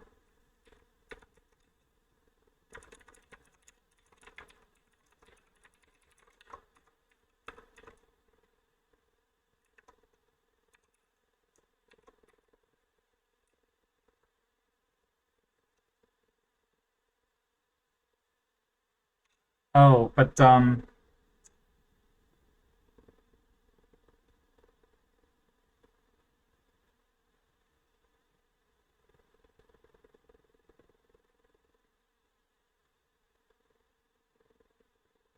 I guess we're going to have to actually fix that to, well, a normalize identifier we don't need to, but we're going to want to allow the namespace separator in there.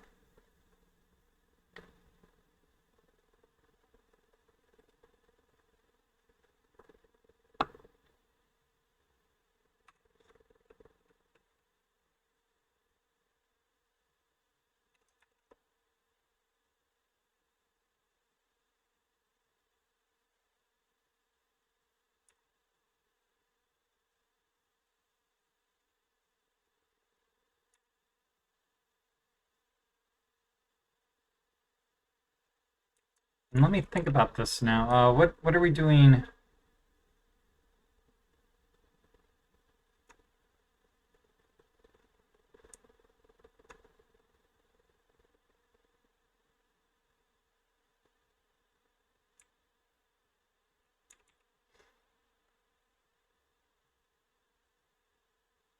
I guess that's fine. We're just reusing that test index, which I guess is fine. Where else did we say we were using that?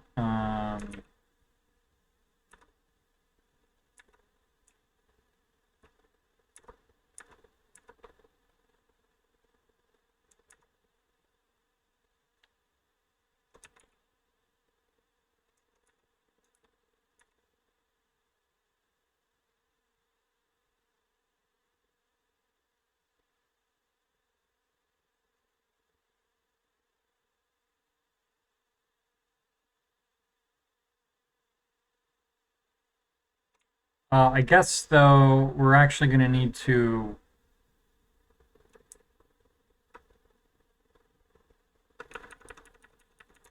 We're going to want to do that up here because if we're normalizing one thing, we're going to need to normalize everything.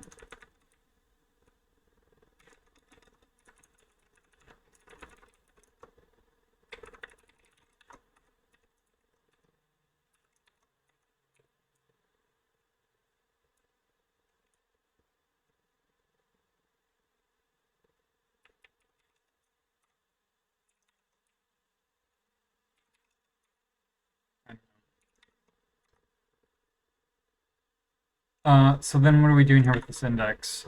We just use it for scene, I believe.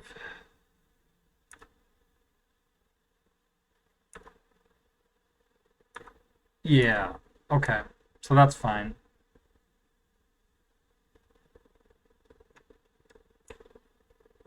So here we normalize it, then we're setting that in scene, and then scene, and then we're creating that reflection class and setting it into tests. So this is going to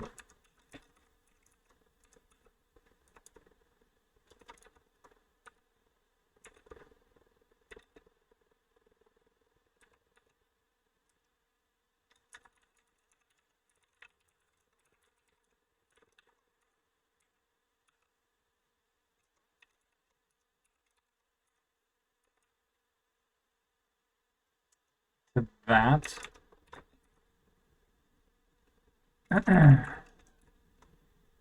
So then we're setting that to scene.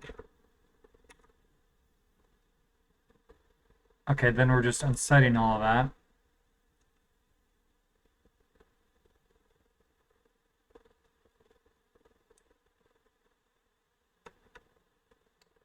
And then here,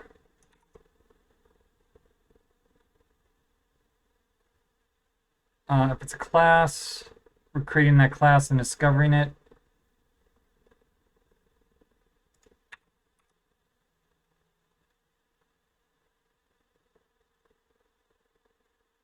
And we're setting that, otherwise we're just setting that. And are we doing anything else with that? I guess not. Hmm.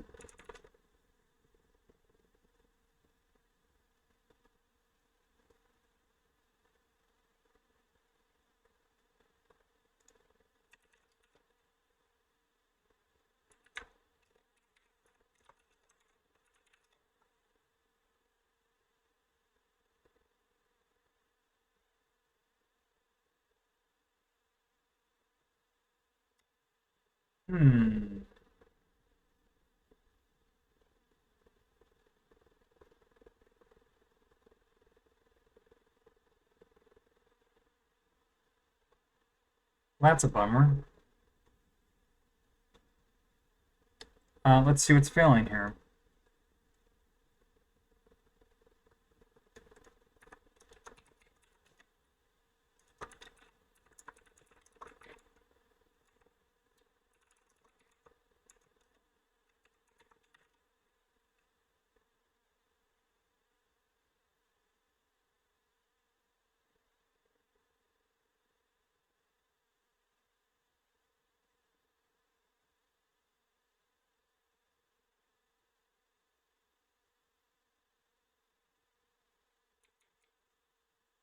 Okay, well, I guess that makes sense.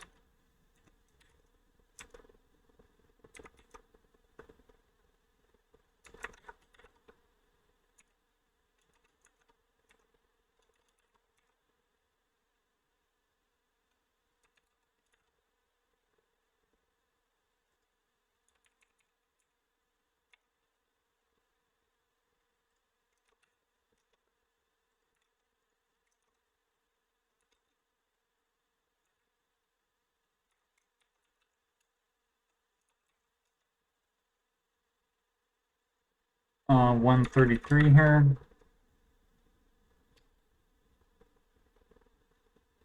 Cert discovered.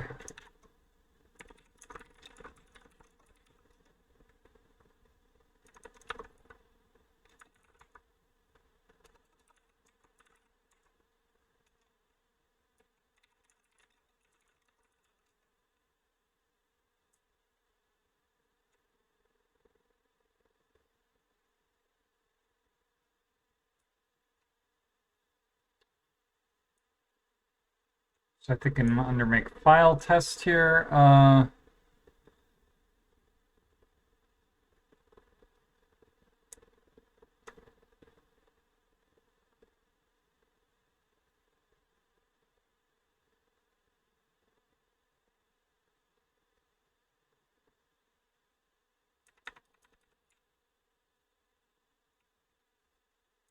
File. Okay, so make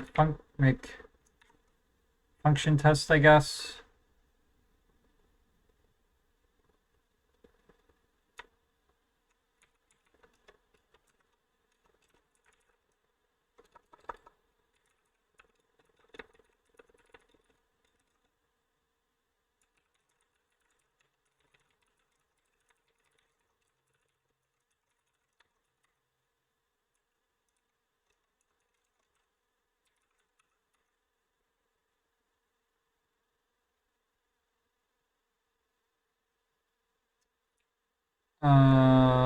This is well, I guess we haven't actually changed that yet, but make class test.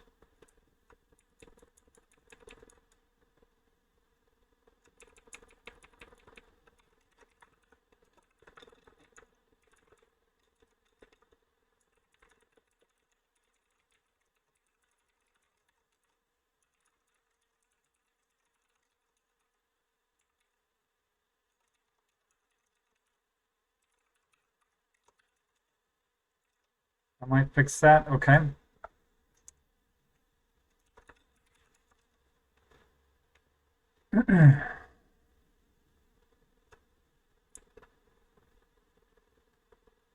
So let me just take a look at this. Right.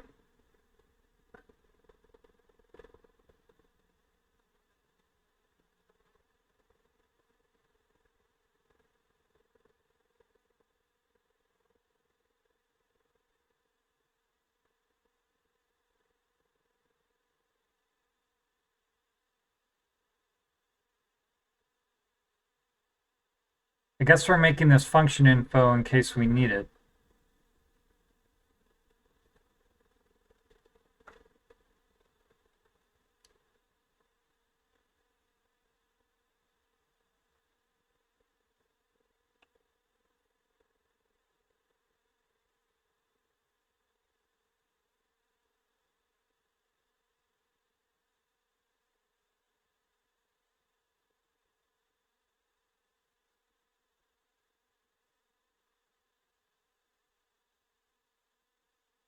It seems like we might want to bundle. Well, anyway, but otherwise we're just setting the index. I don't think we're really doing anything else here. We already said validate runs. We're not doing anything. But here under discover class, I think is going to be the last part where we need to.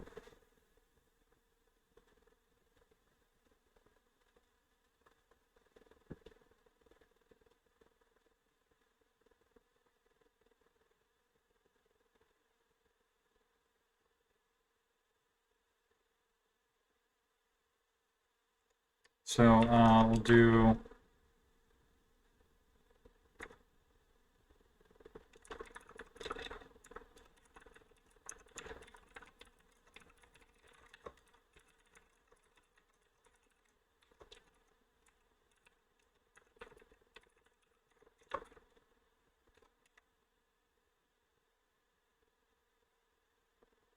think that's probably it there.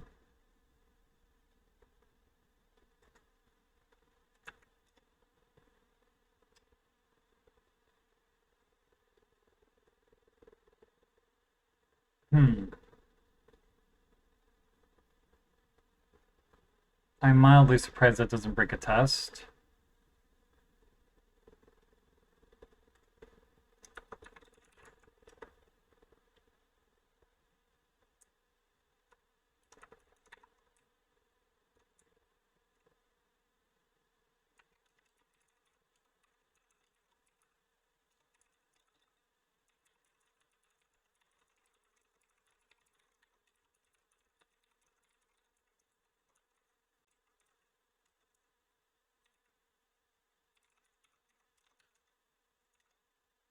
Okay. So I think that takes care of it for discovery.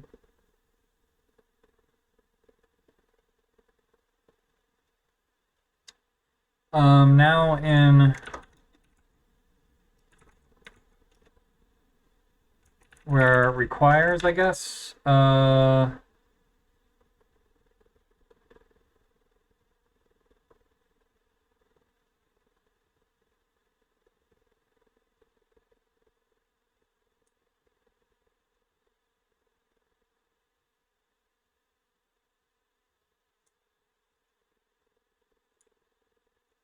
I think that might be in tests.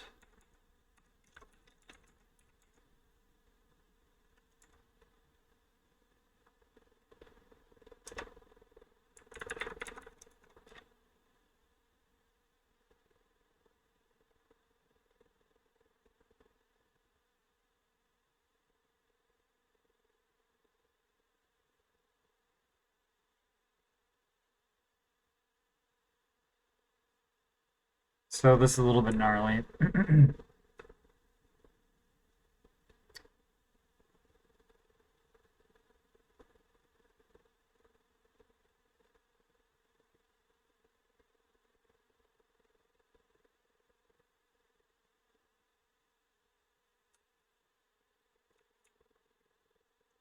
So I feel like we kind of might want to do that in here. And this function, I think, probably needs some work anyway. I don't know how much I want to actually, like...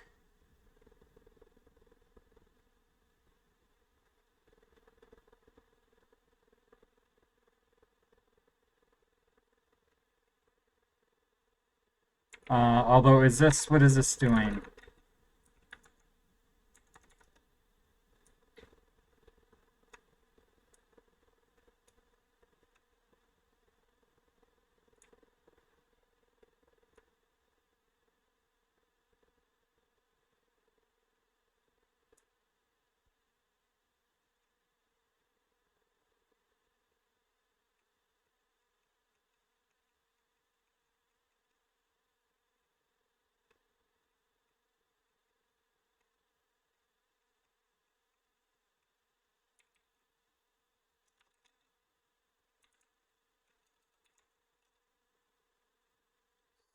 So, resolved.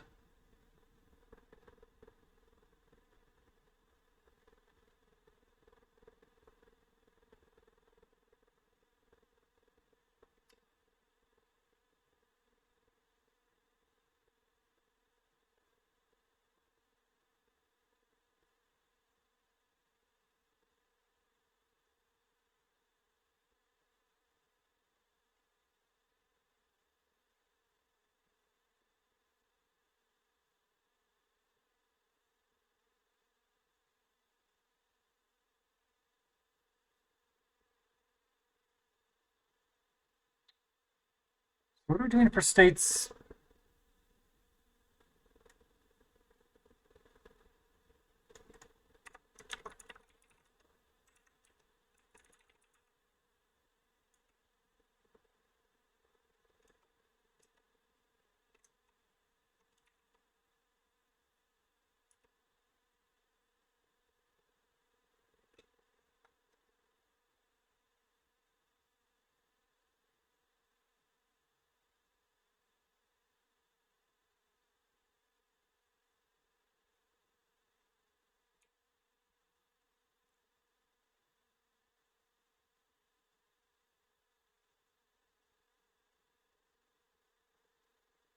I guess that works in this case because the results.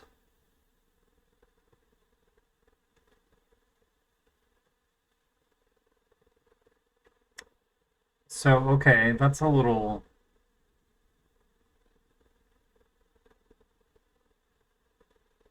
Hmm.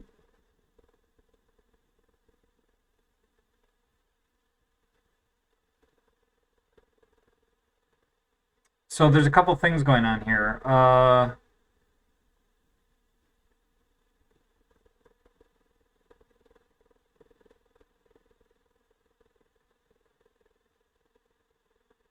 Right, within a file, right, you can have both classes and functions. And those are basically in like their own namespace. So you can have a function in a class, but are the same name. And PHP is fine with that. And so that's why in discovery, when we're adding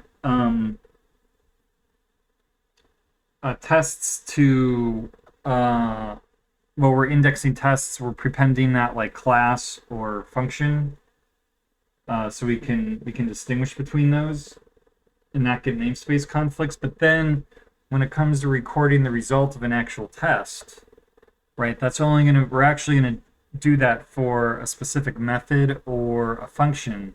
So we actually don't need to deconflict that because we're storing function names as just the function name, but we're storing method names as the class double colon method, and those colons are not legal uh, legal and identifiers, so they automatically deconflict.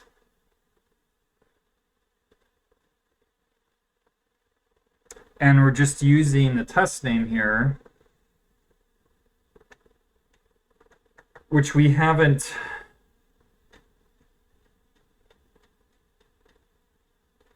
normalized.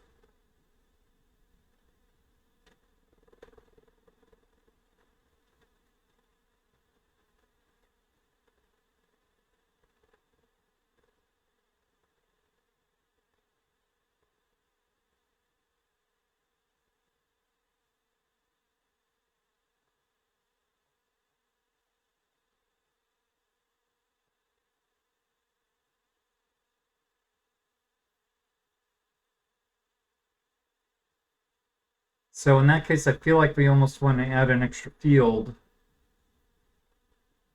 called like hash or something. Because when we're displaying these names, we want them to be however they were defined, but we want to be able to find them without regard to case.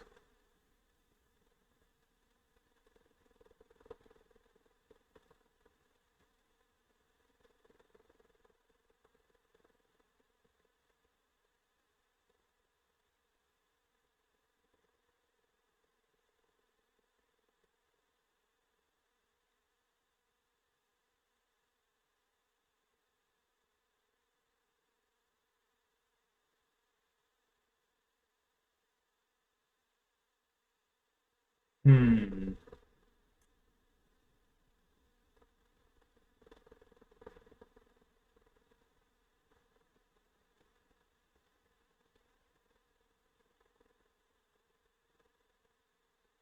That does add one bit of what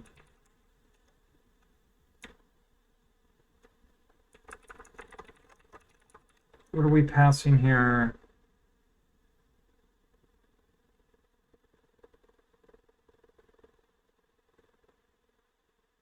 We're passing the class info.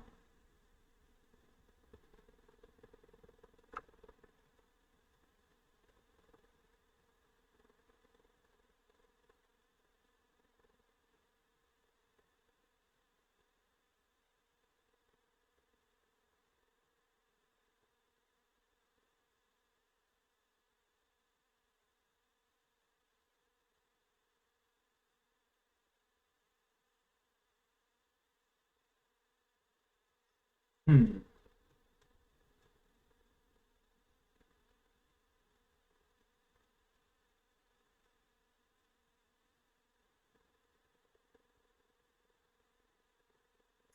So that's going to make things, we probably want to do the same thing with dependency, right?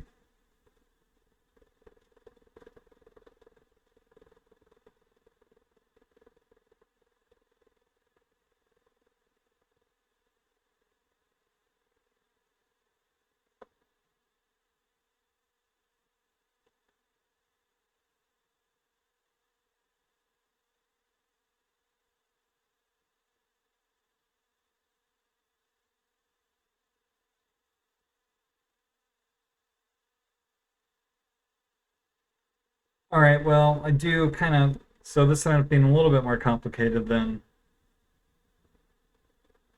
I was thinking it was going to be. I thought this would be,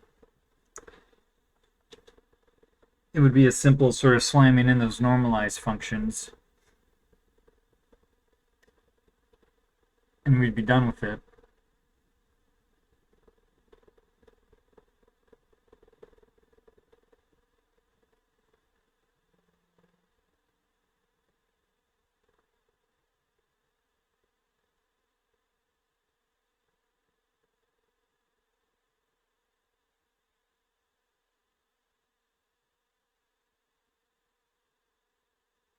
Okay, but I'm just kind of thinking about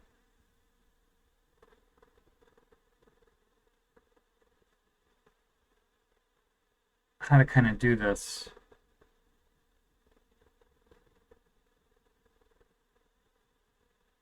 So basically, wherever we're using the test name to save a result somewhere, we're going to want to basically do this hash, which is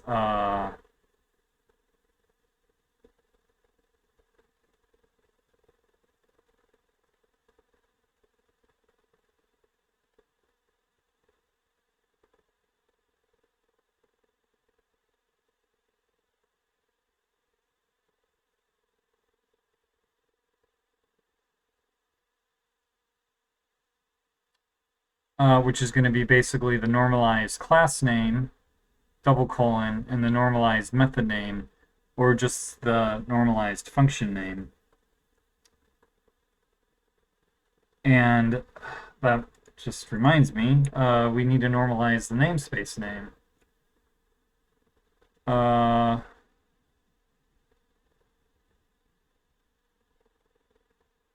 Oh, which we're doing because, right, we're normalizing, we're sticking together.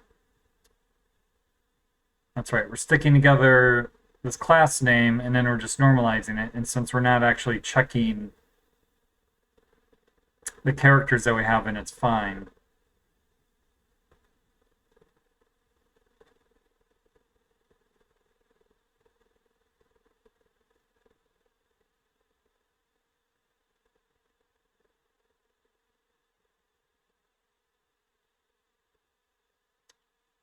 Roy, okay. But then when we start taking user input, we're gonna want, I don't know, I guess it depends.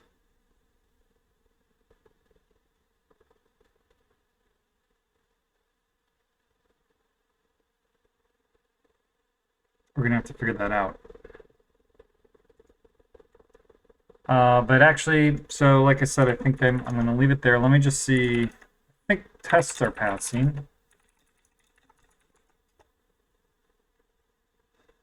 And basically we've just gone and normalized some of that stuff.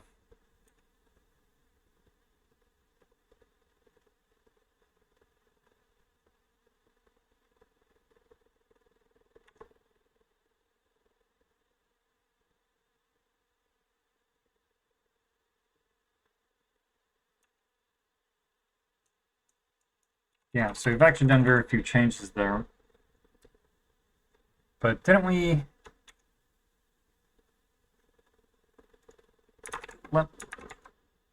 Let me, though, do remember to delete my to-do.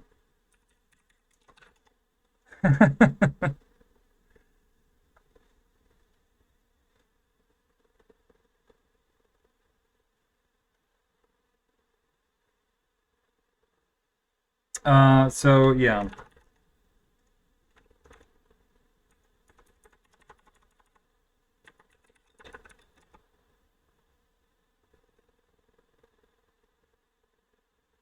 No, man.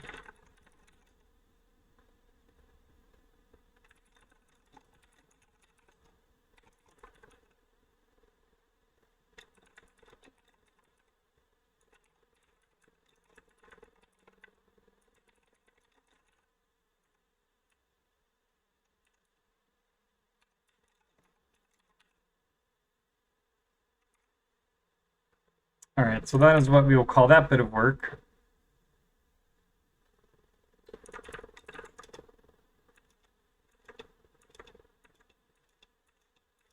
I feel like that slowed us down a bit. I don't know. It's kind of hard to tell while streaming, I guess, but I'm